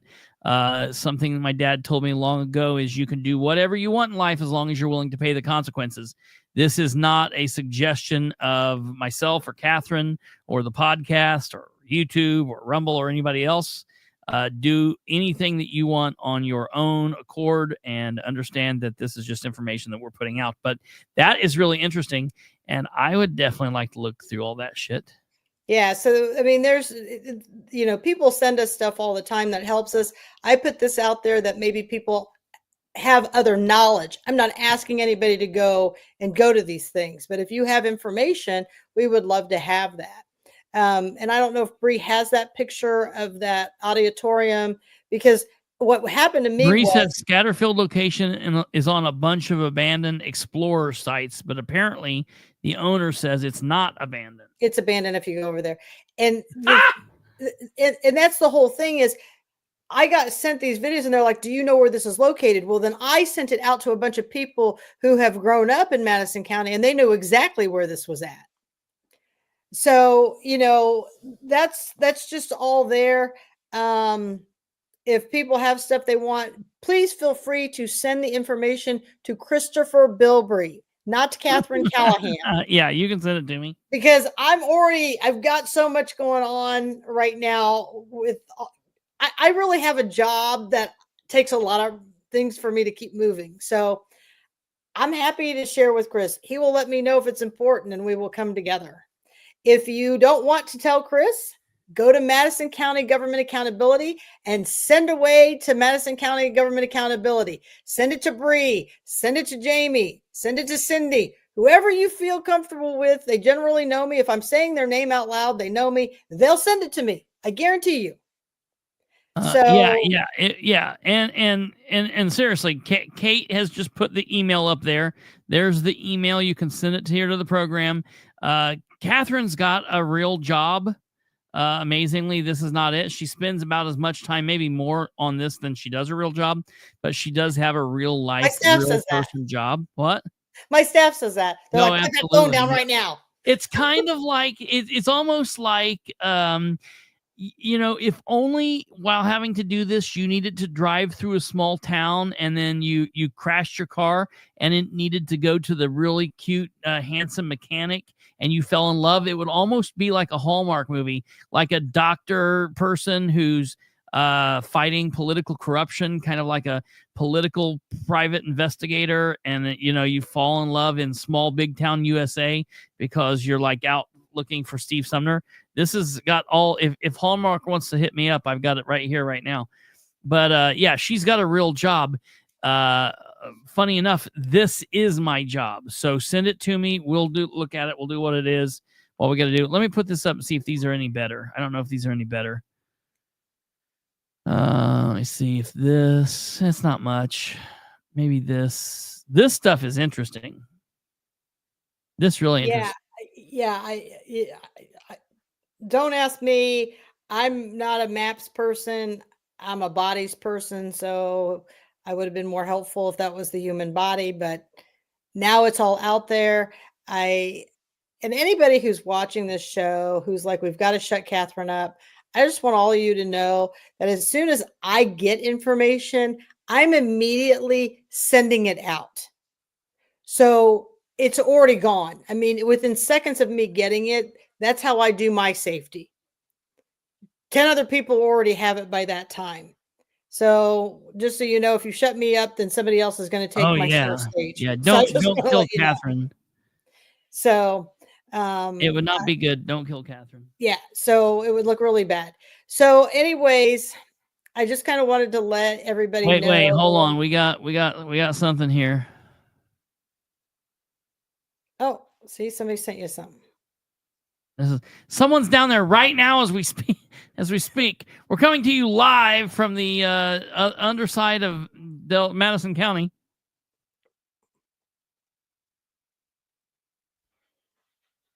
Sorry. Sideways.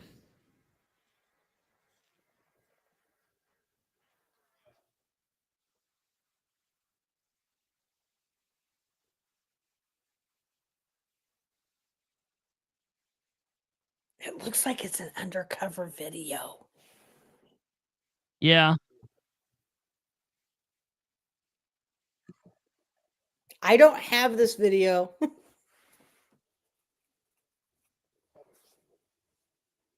I'm seeing this for the first time as well.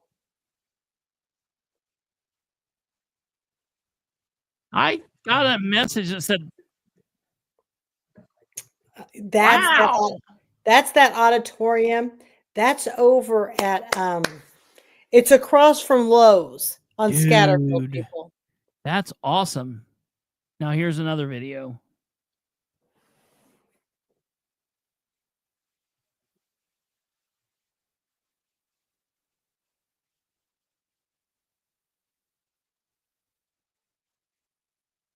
Why are there lights on in this place? Well, they have to be able to show the children the way. Yeah, right. I mean, as disgusting as this is a problem, people. I can't believe that, like, the FBI hasn't gone to look at this or something.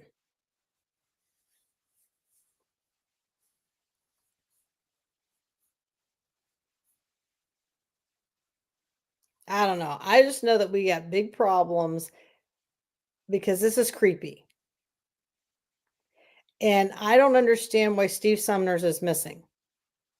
There's that picture of Steve Sumner sitting like in a construction site, like drinking a beer or smoking a cigarette or something. Oh, with the crocodile. Yeah. Yeah.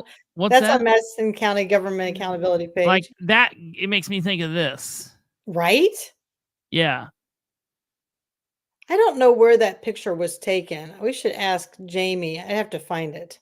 I risked my life for this video. Yes, I would highly say that. I wouldn't go down here unless I was highly armed. Right? And multiple people that were also highly armed.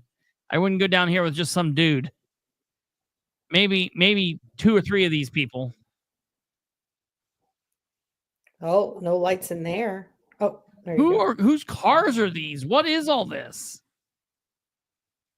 This is strange. This is creepy. Okay, I just want everybody to know I so would be doing all this. I wouldn't put out on a live podcast whether I would do it or not, but oh my God. No way. Oh, yes. So the tunnels are real. We got a problem.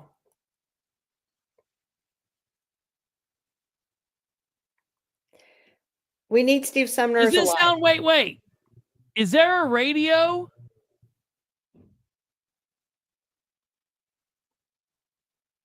Larry, was there a radio going on down here?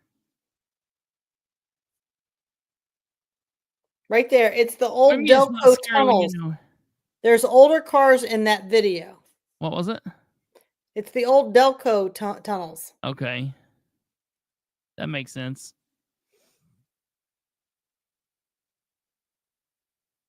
Was there a radio on down here?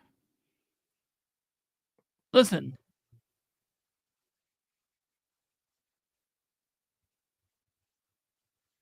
Hold on. Listen to that right about here.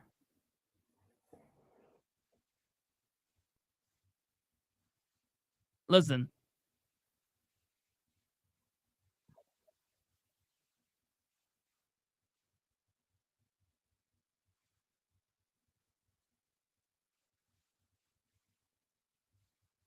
Don't you hear like an underlying noise? Yeah, it's that sound like this, like Morse code. Get out of here. I heard voices and stuff. Well, that was weird. I don't know what that was. I don't know anything about that. I don't know what that's got. Maybe it's got nothing to do with anything. It looked weird. It looked cool. So I'm just saying, we're getting on to something. I don't know what it is, but I just want everybody to show up at Tuesday night's meeting. I want everybody to show up at Wednesday night's meeting. And I'm just telling you, we got big problems, people. Yeah. We got. Let me see if they say they're sending me stuff. Let me look.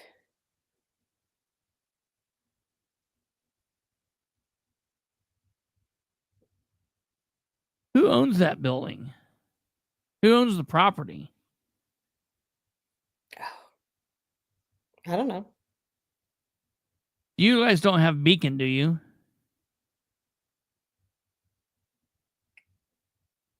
Probably. Why? No, it's Beacon. I think they have. I've done some looking for properties. Bree had me on a hunt for stuff. Really? The city of Anderson bought everything around it. Okay, interesting. Well. Okay, so I sent you. That's interesting, though, because if the city of Anderson owns everything around it, the city of Anderson may own that security footage. What security footage? You said there's security cameras all over down there. Oh, that would be weird. Record request. Yeah, right. Well, there you go. So I sent you, if we want to talk, so I sent you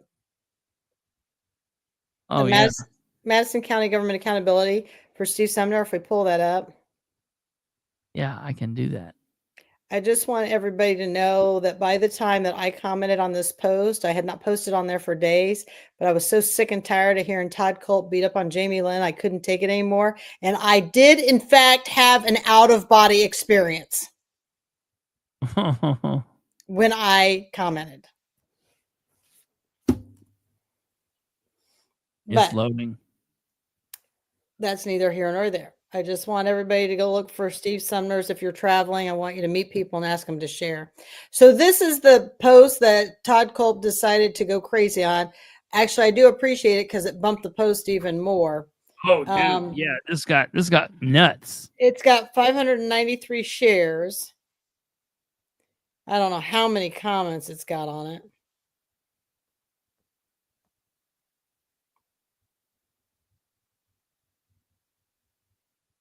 And but if you go down to where they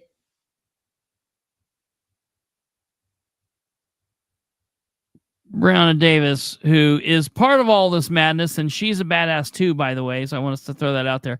You have to be twisted in the head to get on this post and try to make it bad thing because you dislike the person offering the reward. Share it to your page and be the voice for children, or respectfully shut your trap. Share. and this is what I want you to see, what we have in seat right now. Yeah. Okay.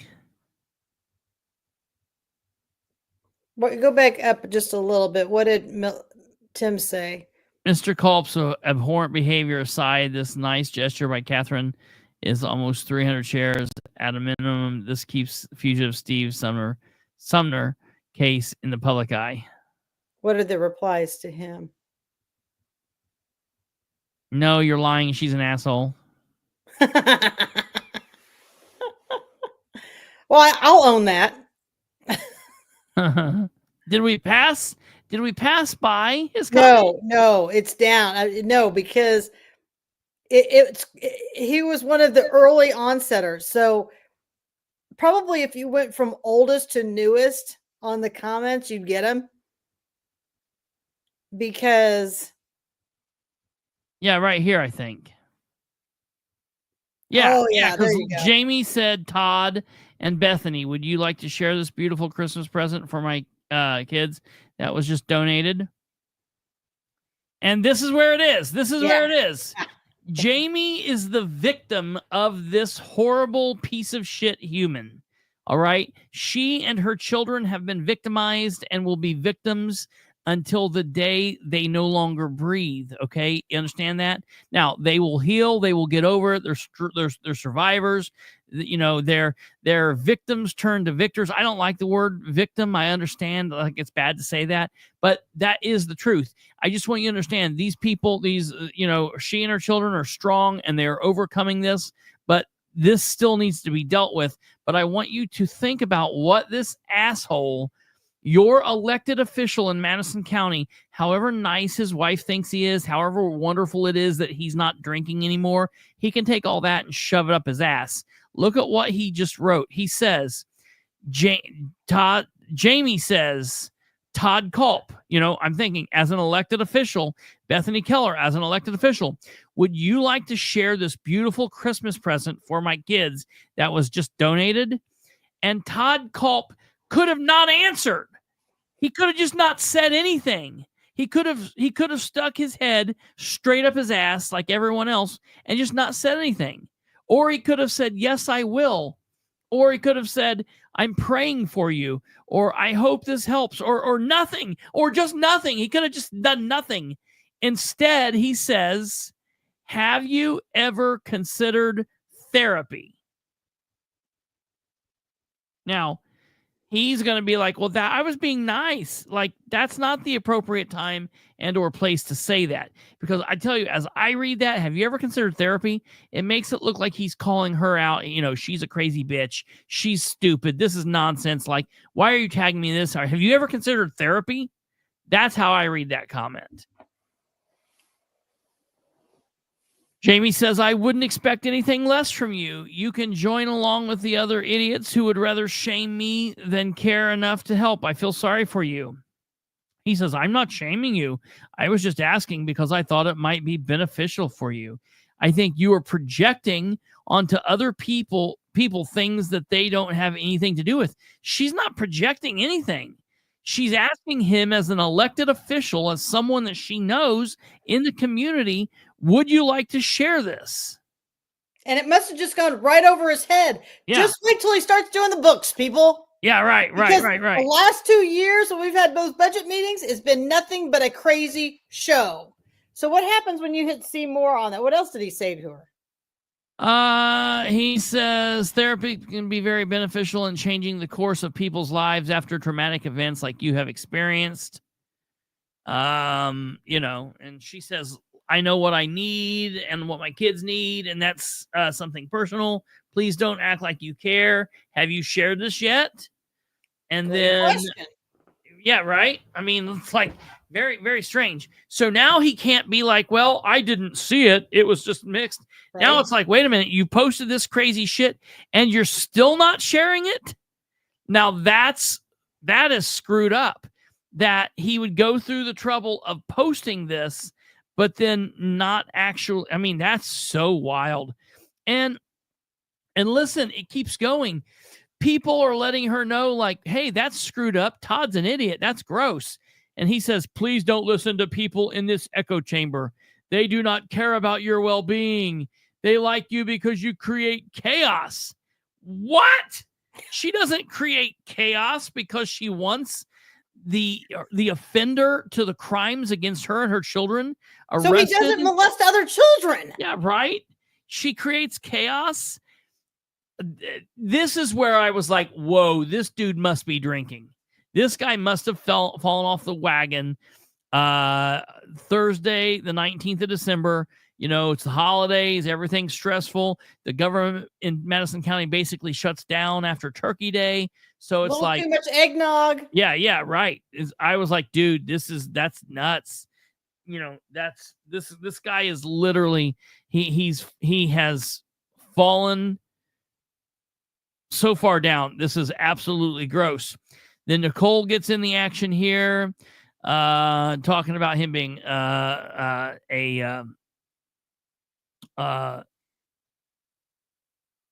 narcissist. Let's see here. Kevin Fenner says, you're obviously really stupid drunk. Tip, stay off Facebook while working buzzed. You know, and I can't remember if this was going on during the workday. I think it was. Yeah, wait. During the workday, it was going on. Well, let's see when he posted that one thing. Let's see when he posted the first thing. Yep, 1:43 p.m. on a Thursday. And you wonder why our books are so screwed up. 2:19. Taxpayers, you are paying for this. Yeah, you're paying for an elected official to bully a victim. Where is Holly Renz when you need her? Yeah, right. Yeah. Oh, yeah, there he goes. Todd immediately started to run to the defense of the Lycans propaganda on Facebook. So then we have a whole nother post. I don't know if anybody knows where that post is. That post on the Lycans, and he started defending the Lycans. He couldn't stay off Facebook that week. Yeah, that's really crazy. Let me see if I can find that one, because then you see a consistent pattern of what you've elected now. Yeah. Let me see where that's at. Cheryl Dodd McKinney says, wow, what qualifies you to recommend therapy? Maybe she and her children are in therapy, or are in therapy. That's really none of your business. You should be ashamed of yourself bashing Jamie on government time. I believe that's called ghost employment. Thanks for the proof. To which that's where he says, I know you and you belong in this group. I didn't always think that about you, but you proved me wrong. What group? Todd, you're in this group. What are you talking about? You're in this group, Todd. Do you belong in this group? And Todd doesn't belong in the group. Let's see.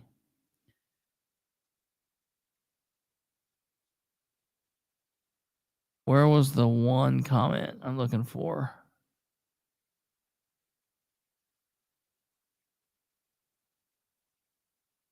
Dude, and he just kept up with this. It became like an obsession. I mean, he fought this for hours. For days. Well, yeah, okay, that's a very good possibility too. I didn't see all that, but that's nuts. Okay, so I'm going to send you a picture of this is the picture you're talking about. I sent you, it goes on, and then I sent you another post where he leaps to the Lycans defense, which, just so everybody knows, there's no way to prove it, but the Lycans funded a large portion of his political campaign. And so I just want all of you to know that. Oh yeah, this gave him cash. Oh yeah, that one got out of control with his comments too.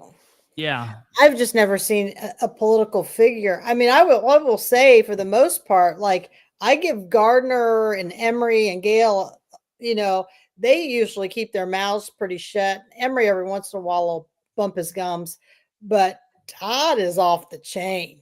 Yeah. So Todd got in here. Where did we go down?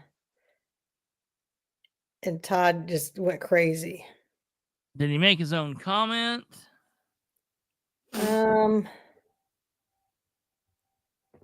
Or was it underneath somebody's comment? It's probably underneath. Can you say all?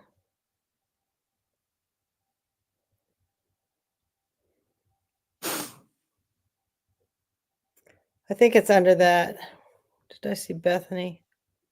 Yeah, Bethany was on here. And I think that's kind of where it... There's 72 comments. Yeah, it's somewhere in there, I think. Yeah, here Todd Culp is. Bethany Keller was just commenting on how wonderful it was that TM Norton's organized a gift drive for kids and that genuinely needed it. Leave her alone. She's a decent person that cares about others. Who are you anyway? Are you the great Oz behind the curtain? How accountable is that? You are a sham. Who's she talking to? So that's Todd's talking to this Madison County Government Accountability, whoever runs that page. Okay. So then Madison, it looks like MGAP is not at the Oz. They respond.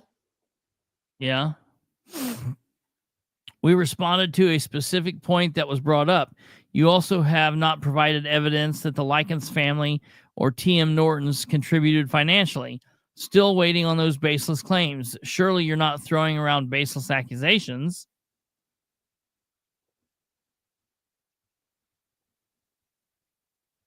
He is not. Okay, then Jamie says he's not worth responding to. He's just the auditor, he said. He has nothing to do with finding my ex.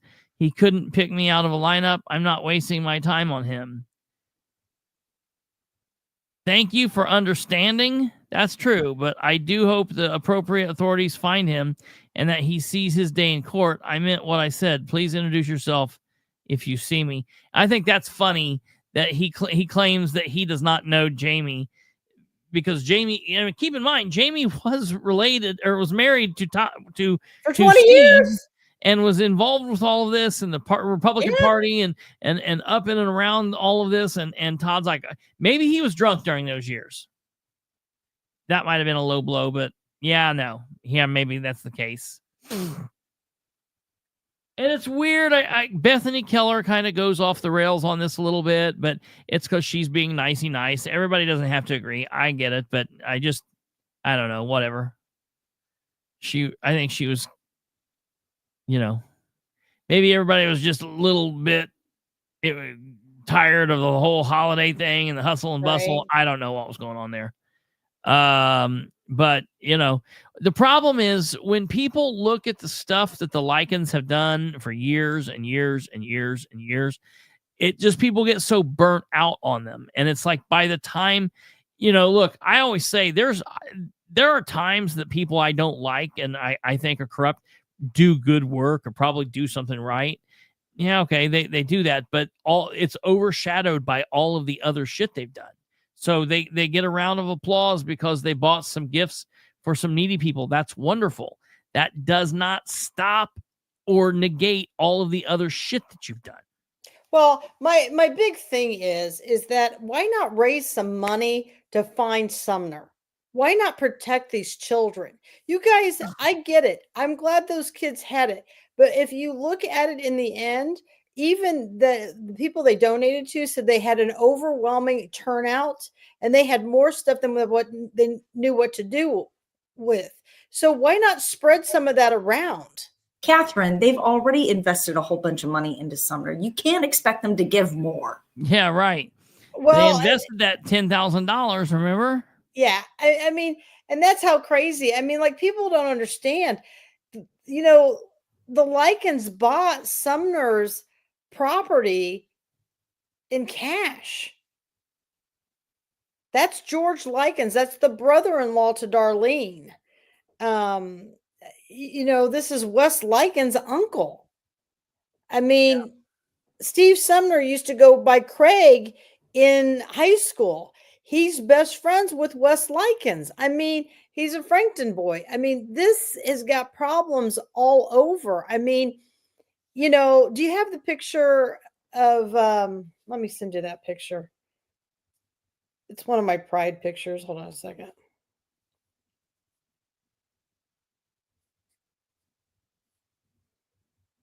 I mean, this is a great clip that was put out by MGAP. I mean, let me see, where's this at?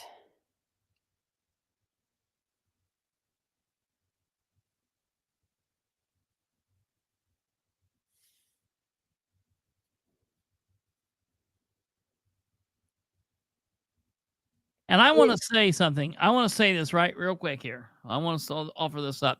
And I don't know if I know from time to time Lee watches this, and I've said this before, but I have to say this.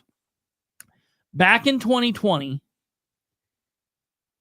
when I was first getting involved in Madison County, I was on the other side of this. I was getting involved, and I was looking at what was going on, and I thought that the people fighting against, I was on the side of Richwine and Pete Hewer, and that's the reason I'm telling you. I spent hours talking to Richwine on the phone and texting with Hewer and texting with Steve Sumner and doing all of this. I was on their side. And I went out and had a conversation with Lee Walls. He was with a group of people that were fighting what they were doing. And I went out and I made the determination that Lee was full of shit and all this stuff. And we bumped heads. And then pretty quickly after that, I started looking around and thinking, something doesn't seem right here. And I quickly bowed out of all of that shit because I realized I was on the wrong side of things. And I got the hell out of Dodge. I got away from those people. I cut all ties. And that was that. And so I don't know if Lee will hear this, but I want to tell you, I've said this before. I said it a short time thereafter, but I don't know if Lee ever heard it. I know Lee remembers when I came out and we sat at your property and we talked for about an hour, 2 hours. Lee, I apologize for everything that happened after that. I was in the wrong. I know that I was I didn't know that at the time, but I now know that I was in the wrong. I apologize. I definitely understand after all of this time what you were attempting to do. And I'm just man to man. I want to tell you that if you hear this or someone passes this on to you, that I definitely owe you an apology. And, I get it. And so I hope that you can forgive me. But I definitely see the light and I know who was wrong now. And I'm very much against all of that. So anytime Lee gets brought up, I always like to put that out because I never know if he's ever listening or he'll hear it. But I was in the wrong. And so I definitely... well, no, that's twice in the same year, but that doesn't count because it wasn't this year. That was my one time I was wrong in 2020.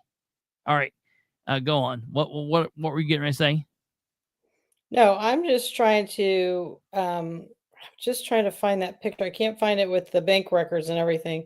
We'll send you this one.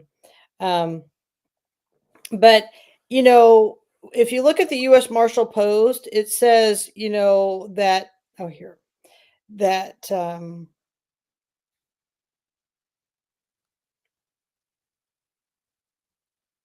that he has a support system. Here's his support system. This is Steve Sumner. This is the prosecutor, proud to be his friend.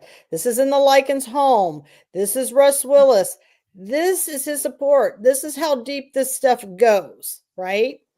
Jamie, can you send me those emails back and forth between the prosecutor and Tippecanoe. Jamie literally takes documents, wraps them in a bow. She sends them to the prosecutor. She says he's traveling out. He's being funded by we went over those last night. Did we show? Okay, so we showed those. Yeah. So that's the whole thing is, people, we've got a huge problem.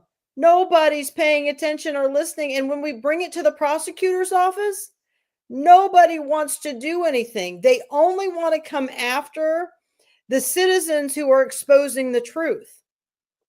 And that's a huge problem. A huge problem. And you need to start shaking these bushes now before we get down the road in 26 for election. Yeah. We need a prosecutor we can trust. We need a prosecutor who's actually going to prosecute the criminals and not go out and make up charges on people. I mean, this is the whole premise behind this. This county's just so out of control. Yes. It's unbelievable.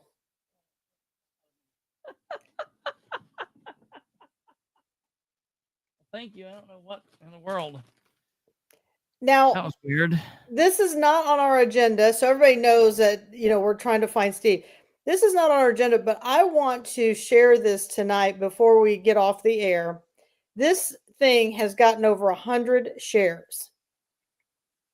Let me send it to you.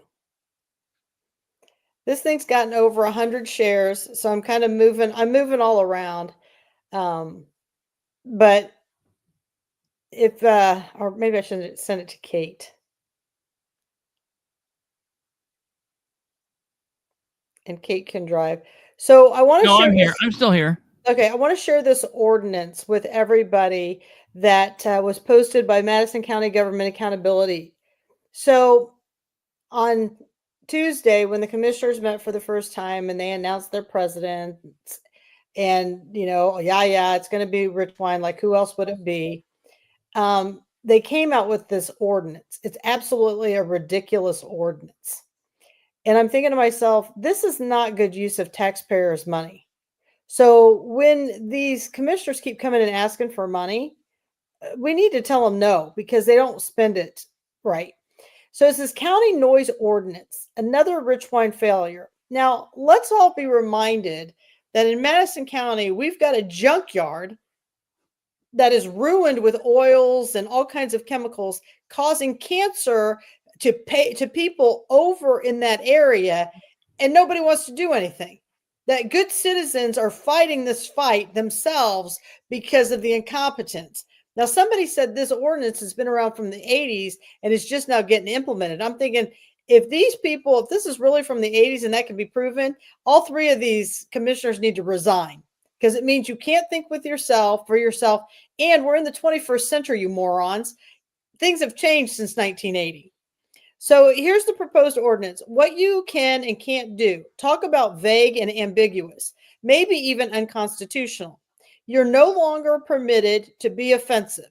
If law enforcement determines your speech offensive and you don't stop, it's a violation.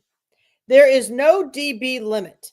The mere act of offensive speech, as determined by law enforcement, is enough to chill your right to free speech.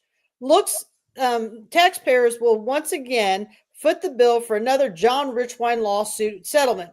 So what really that's pertaining to is, I go to the podium and I point out misappropriation of funds. Like, the commissioner's office they've already made these bills. They're already being billed, but they don't have the money to pay for it. That's against the law in government. You can't spend money you don't have. Yeah. And quite frankly, the council needs to start being concerned about that, because if this is going to continue, that they're just going to cover up when they just continue to spend, then the people need to hold the council accountable for malfeasance or whatever it is that you need to do, that they're not doing their job. So what they're trying to do is keep people away from the podium. However, don't dare honk your horn unless it's to signal for danger. Hobby farm, ? Better hope those cows don't moo and those horses don't neigh. Overnight snowstorm, don't fire up that snow blower. prior to 7 a.m. Who cares that you need to be at work at 8 a.m. and the drive needs cleared? There's no exemption. I don't know about you guys, but the shift at the hospital starts at 7. So I'll have to fire that up probably at 5:30 or 6. What? The snowblower. Yeah. Right? They're saying you can't start it before 7 a.m. Outdoor party in the county, there's no permissible decibel level in the ordinance. If your gathering creates a loud noise, you may face fines. What constitutes a loud noise? Who knows? It's not in the ordinance. Better buy a new car. It's a violation if your car is louder than 83 decibels, as measured from at least 15 feet away. How loud is 83 decibels? Oh, it's approximately as loud as a food processor. Now, and so they've come up with this ordinance. It's got 78 comments on this, but this is the stuff I think to myself, how does this improve the county? It doesn't improve the county. This is nonsense. And let me be very clear. There's no law enforcement officer in Anderson or Madison County that carries a decibel reader with them. So they will never know this. You sit here and you read this nonsense, right? But yet we've got potholes everywhere. Mm-hmm. We've got homeless people everywhere. Mm-hmm. We have gone from 74 to number 85 as the worst health people in 92 counties. Yeah. I mean, where are your guys' priorities? I mean, what is going on here? We had 9 homicides in Madison County last year. 9.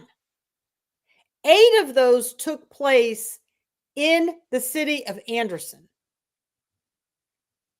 I do not understand why. Has anybody been paying attention that Bingham Square has been a nightmare with families living in there? And then I have to listen to the county say it's a city problem? Bullshit. It's inside the county. It's a county and city problem. And that's the reality of it, people. These priorities, why is this happening? Because we're allowing it to happen. You have to show up at these meetings and you have to tell them you want them fired and you are not happy with their job performance. I have never in my life, the mere fact that they named Stephanie Mellinger again as the health administrator, I wanted to vomit. Yeah, that's laughable. In a real job, if we went from performing at 75 or 74 all the way to 85 in a year, we'd be axed. Yeah. These incompetent people are elected officials because they can't work in the real world. Right. Yeah. Right. Yeah. Please understand that. Now, there's a couple that are decent, are good. Bethany Keller, she's good. I think Christy Grabowski, she's going to be good. Jody Nork is fair. But we've got huge problems on our hands, people, because you're allowing it. Stop allowing this. Yes, it's scary. It's scary to speak out against these people who we have been programmed in our head. They're supposed to be good people. But after watching the display of, oh, here you go. Yes, Russ committed a felony, but we're going to give him a free pass. And then we're going to let him hang out in the election rooms and behave any way he wants. And yes, Linda, the clerk, can have him removed, but she's so far and deep on her knees that she continues to allow the corruption to go on. Well, you know what, Linda? Get off your knees and stand up like a woman. Yeah. And do what's right for the people in which we've elected you to do. You bullied her now, you bully. But it's the truth. Yeah. Yeah. I mean, the prosecutor found him to be guilty. Linda, you should be appalled. You should be in there in Rodney's office going, I am not going to allow this. I will not be part of your guys' corruption. I'm not going to do this. I want this fixed. But instead, she's going to play their game.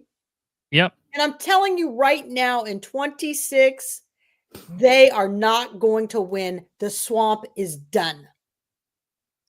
People because have to start this getting will together now. A year of exposure for the next 12 months. Yep. Yep. Yep. And here's the thing. It's not just me. There is enough steam out there. Look at these shares, people. 600 shares, 100 shares. It's not just Katherine Callahan sharing. Yeah. It's people waking up and seeing the corruption. And so, that's the whole thing. I'm tired of it. I'm exhausted. Linda's the one that should call for Russ's immediate removal for the election board as permitted by law. Exactly right, Sean. And it should be the first order of business that they do. What made me so sick at the last election hearing 2 weeks ago is Russ sits down there, he opens the meeting, he runs the agenda, and then when it's his turn to be on the chopping block, he puts somebody else in that seat. People, if you don't see a problem with this, I don't know what more to tell you. And here's what they do. They keep at it and they beat you down and they beat you down until you quit. Well, I want you people to know something. I did quit in November. I was done. But when they felt compelled to keep putting me in the paper, I'm like, you know what? Let me just put all my chips in. So in 2025, I am cashing in all my chips. I don't care anymore. I'm going to put them on full display, full throttle. Yeah, absolutely. So that's how it's going to be. If you don't want somebody who speaks the truth, then you need to get off my page. I'm just going to tell you like it is right now. I'm going to stand at that podium and I'm going to say something about all these new monies. But you know what? I appreciate it when Cheryl gets up there or when Jamie goes up there or Bree goes up there and they ask their questions. That's more powerful than anything. And I'm going to tell you something right now. If you think I'm going to let anybody sit in jail, yeah, that ain't happening. I'll walk right over there and bail you right out. I always come with my $250. That's what I mean. I'll be right over. I think before we wrap up, to really quick go back to the Sumner deal. Bree shared this with me, and I want to let people hear this just to understand how horrible this is. So this was back. This occurred. This was back in January 2021. So this was right after all of the Sumner stuff came to light. And they actually did something weird, and it's been a couple meetings and a couple days since then. But I feel like they held off on releasing something so he could come to the meeting. It was a really weird deal what they did. It was funky what they did, but I want you guys to hear this. This is from the meeting when they met, after the shit hit the fan, when all the stuff came out in the paper.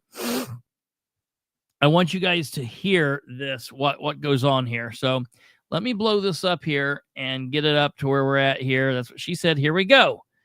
All right. We're going to be checking in here. This is the Madison County Council meeting, January 12th, 2021. And we're going to be coming in about 23, almost 24 minutes into the meeting. But I want you to hear what we'll go over what they're talking about. Resolution 2021 R-1A. I will read this special resolution. Whereas on or about December 21, 2020, Madison County Councilman Stephen Sumner was arrested and charged with possession of child pornography, a level 6 felony, and child seduction, a level 6 felony, and whereas... And understand, this is Stephen Sumner who's sitting right here. So here's the thing. As they're reading this thing, this dude is at the meeting listening to this shit. In December is when this all unraveled. And when was this meeting? January. Okay. And he continued to draw a paycheck from Madison County until May or June when he finally resigned.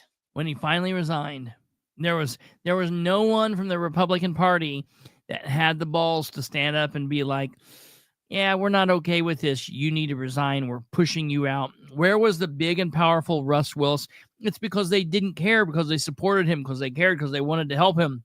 Well, and here's what I want people to understand too. So this is going on in January of 21. What happened was during the 2020 election, they ran Darlene Likens for commissioner. Yeah.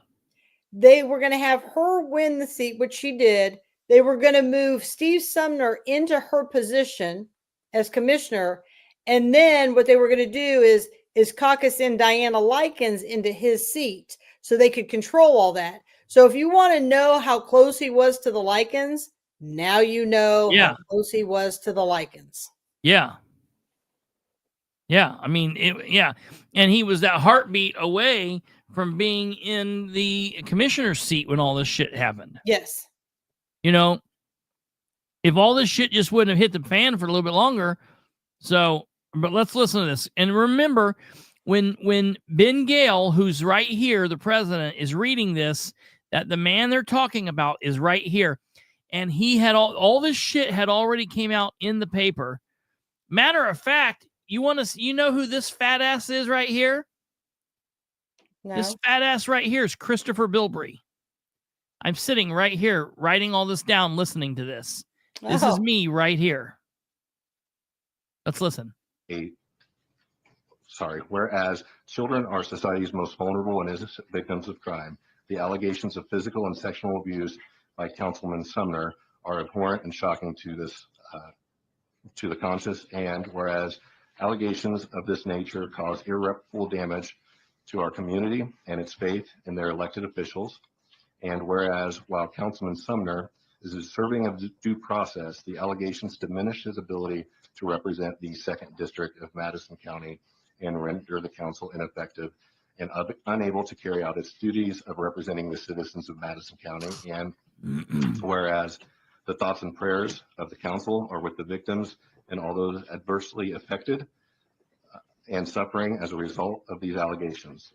Therefore, be it resolved that the council calls for the immediate resignation of Councilman Stephen Sumner to restore faith in the leadership of the council and begin to heal the damage done to our community. Be it further resolved, this resolution shall take effect immediately upon passage. It is to say that it's an unfortunate situation for all involved, including Councilman Sumner, is not even a strong enough phrase. What? To say that this is an unfortunate situation for all involved, including Councilman Sumner? No, they should have hung his ass. And here's what I want to point out while we're looking at this. Is that Anthony Emery there? Yep. A state trooper? Yep. Why didn't he take his handcuffs out? He drives his vehicle, his state trooper vehicle, every night to the meeting. Why didn't he take his handcuffs out and arrest him? Is that Rick Gardner sitting over there? Is that Rob Steele? Do any of these people have any problems with what he has just done? They sat there and listened to this whole crap, and nobody's raised money. Nobody's raised awareness. Todd Culp won't even share a post. Yeah, right. But it's something that concerns have been voiced, and so we bring this before the council.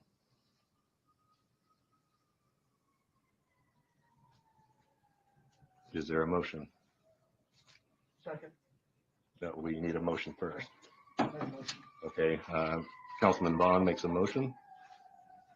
Second. Councilman Emery seconds that motion. Is there any discussion?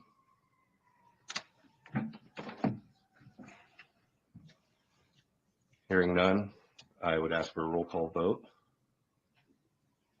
Councilman Steele. Aye. Councilman Reese. Nay. Councilman Sumner. Abstain. Councilman Alexander. Aye. Councilman Emery. Yes. Councilman Vaughn. Yes. Councilman Gale. Yes.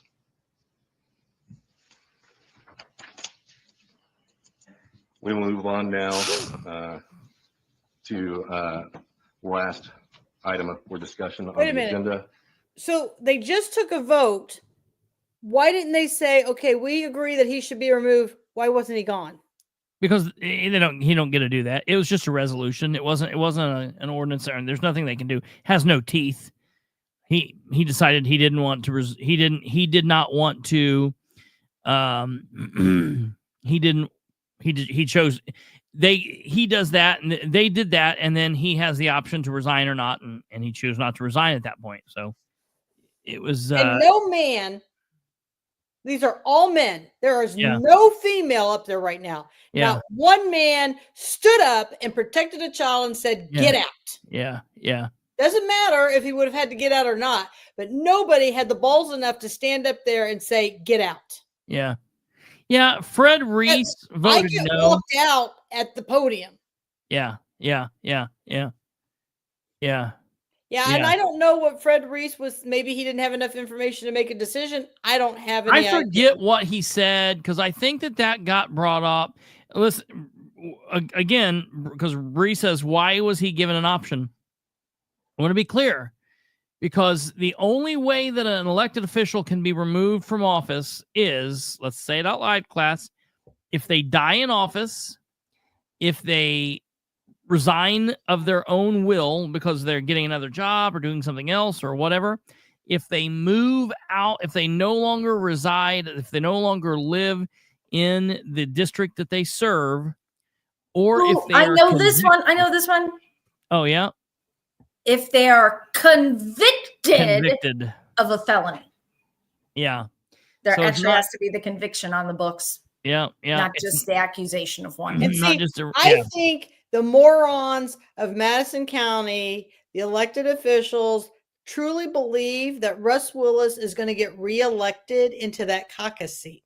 That's why they didn't want that conviction on what he had last time.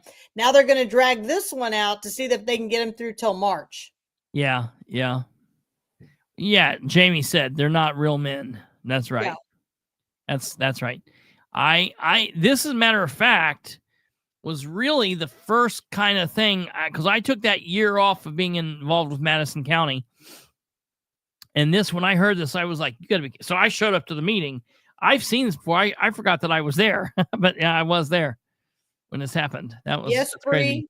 Until they are convicted, they absolutely can stay in place. Mm-hmm. Then elected officials shouldn't qualify for bond.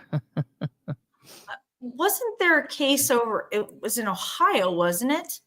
Where there was someone who was being investigated for murder who was reelected to a city council? Not in Ohio. It was here in Indiana. It was in Gary, up in the region. He was running his, it might have happened in Ohio, but it happened here in Gary back in 2019. Okay. He was a sitting city councilor who was running for re-election, and he was in jail currently for murder, and he was reelected while he was the sitting city councilor. He was reelected. Okay. And they had to, for like 8 months, they sent his check to the jail for the check to deal with and process and put in his commissary. His city council check. How crazy is that? They gave him $10,000 that he's supposed to pay. That's what back. I always talk about. Yeah, right. I mean, it's craziness. Yeah. Yeah. Yeah. So it's crazy shit, man. And can we show that video I just sent you, which this was a while back, had tagged me on this one. This was an interesting, I don't know if people remember this down in Kentucky a few months ago, where the sheriff went in. I think it was the sheriff went in and shot his brother-in-law, who was a judge. But listen to this. Brother-in-law, I think they were just friends, weren't they? No, I think it was his brother-in-law. Or maybe they were friends, or he was sleeping with his wife. I forget the relationship. I mean, this stuff's going on everywhere. Madison's not immune. I mean, by any means. This stuff is going on everywhere. Yeah. And tonight, a gut punch of an exclusive to tell you about. It turns out there are recordings about the dead judge that tie him to some very dirty business in that county. A sex for favors scandal that sent a former deputy to jail and got the sheriff, who's now facing murder, sued.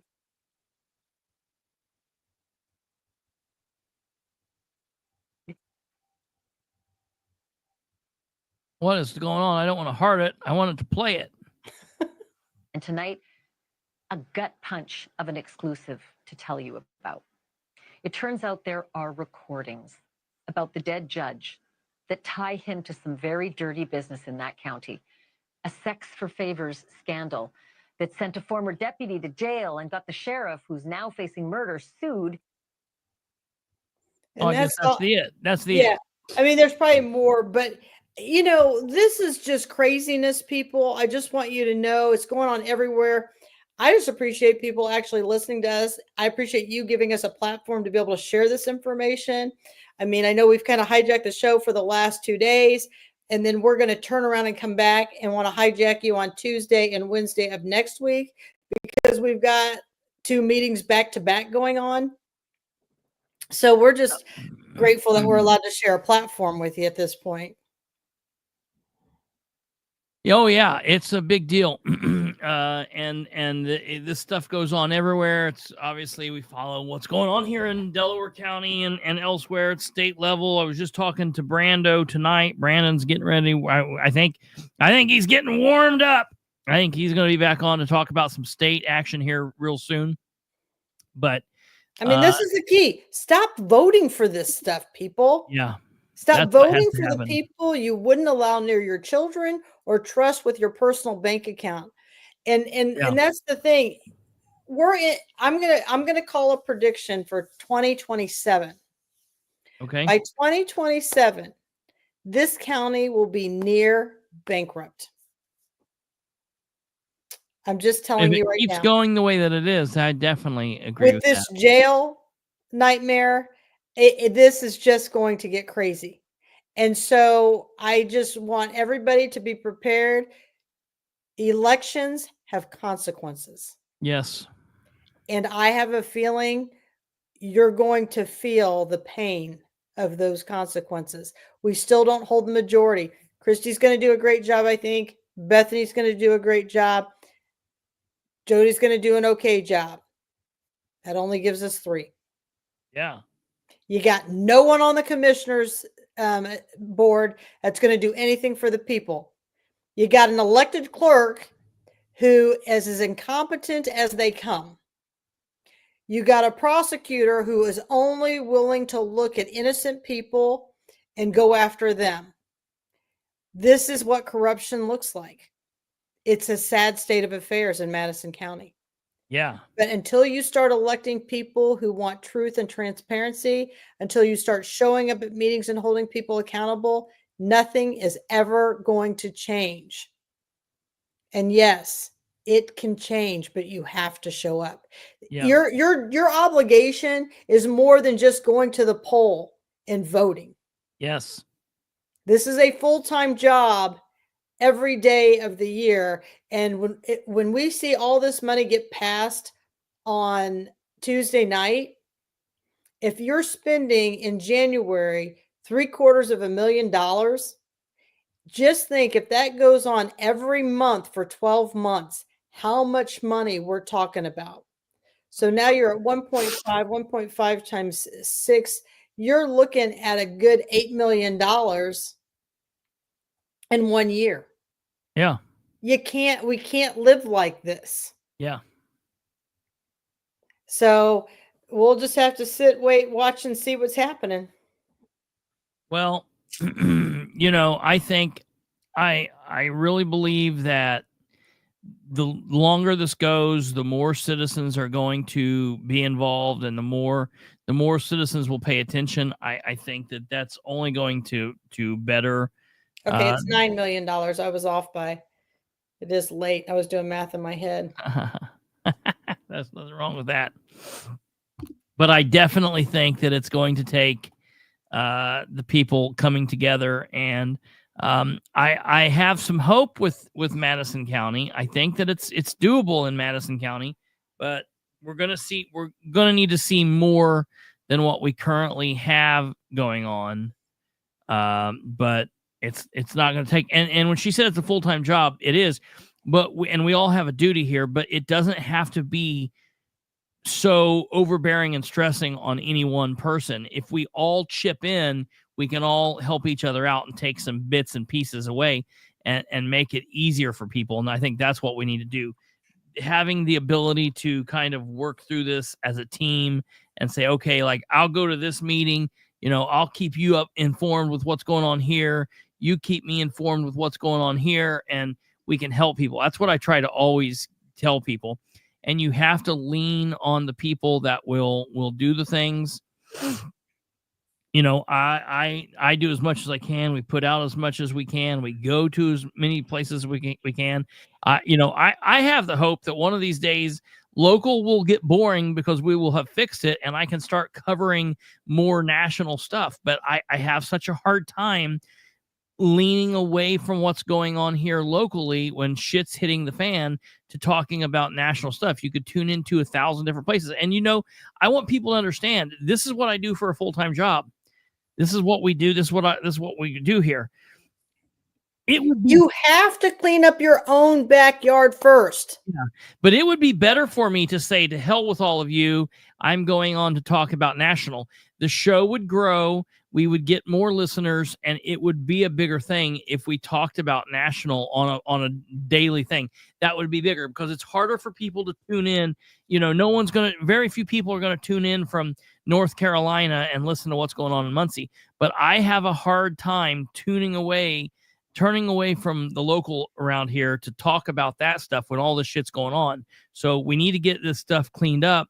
And one way that you can help with that is to bring people in, bring people to the show, and help me help you, you know, help us get bigger here so we can make a difference so I can get on to doing that other stuff.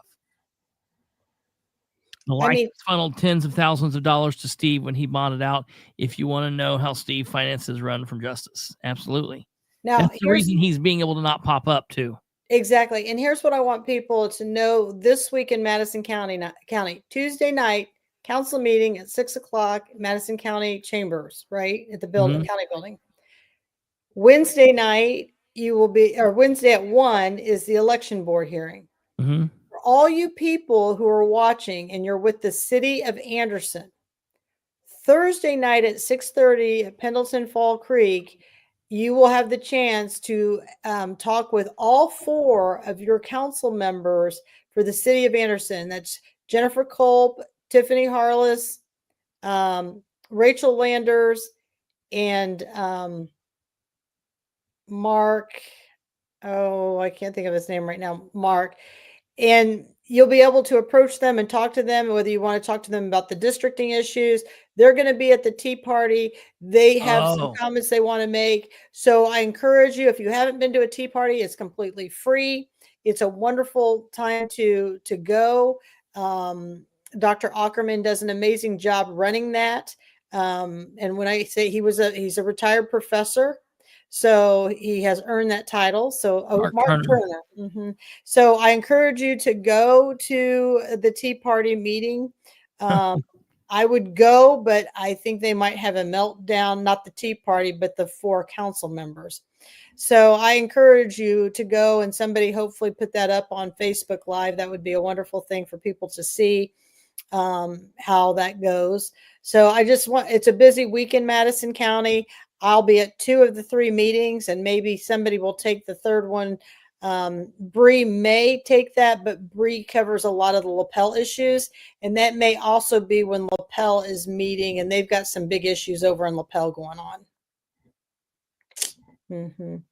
So I know Christy and Bree have been tag teamed in the lapel. You really need some partners in doing this because you can't be everywhere all the time. Everywhere at once.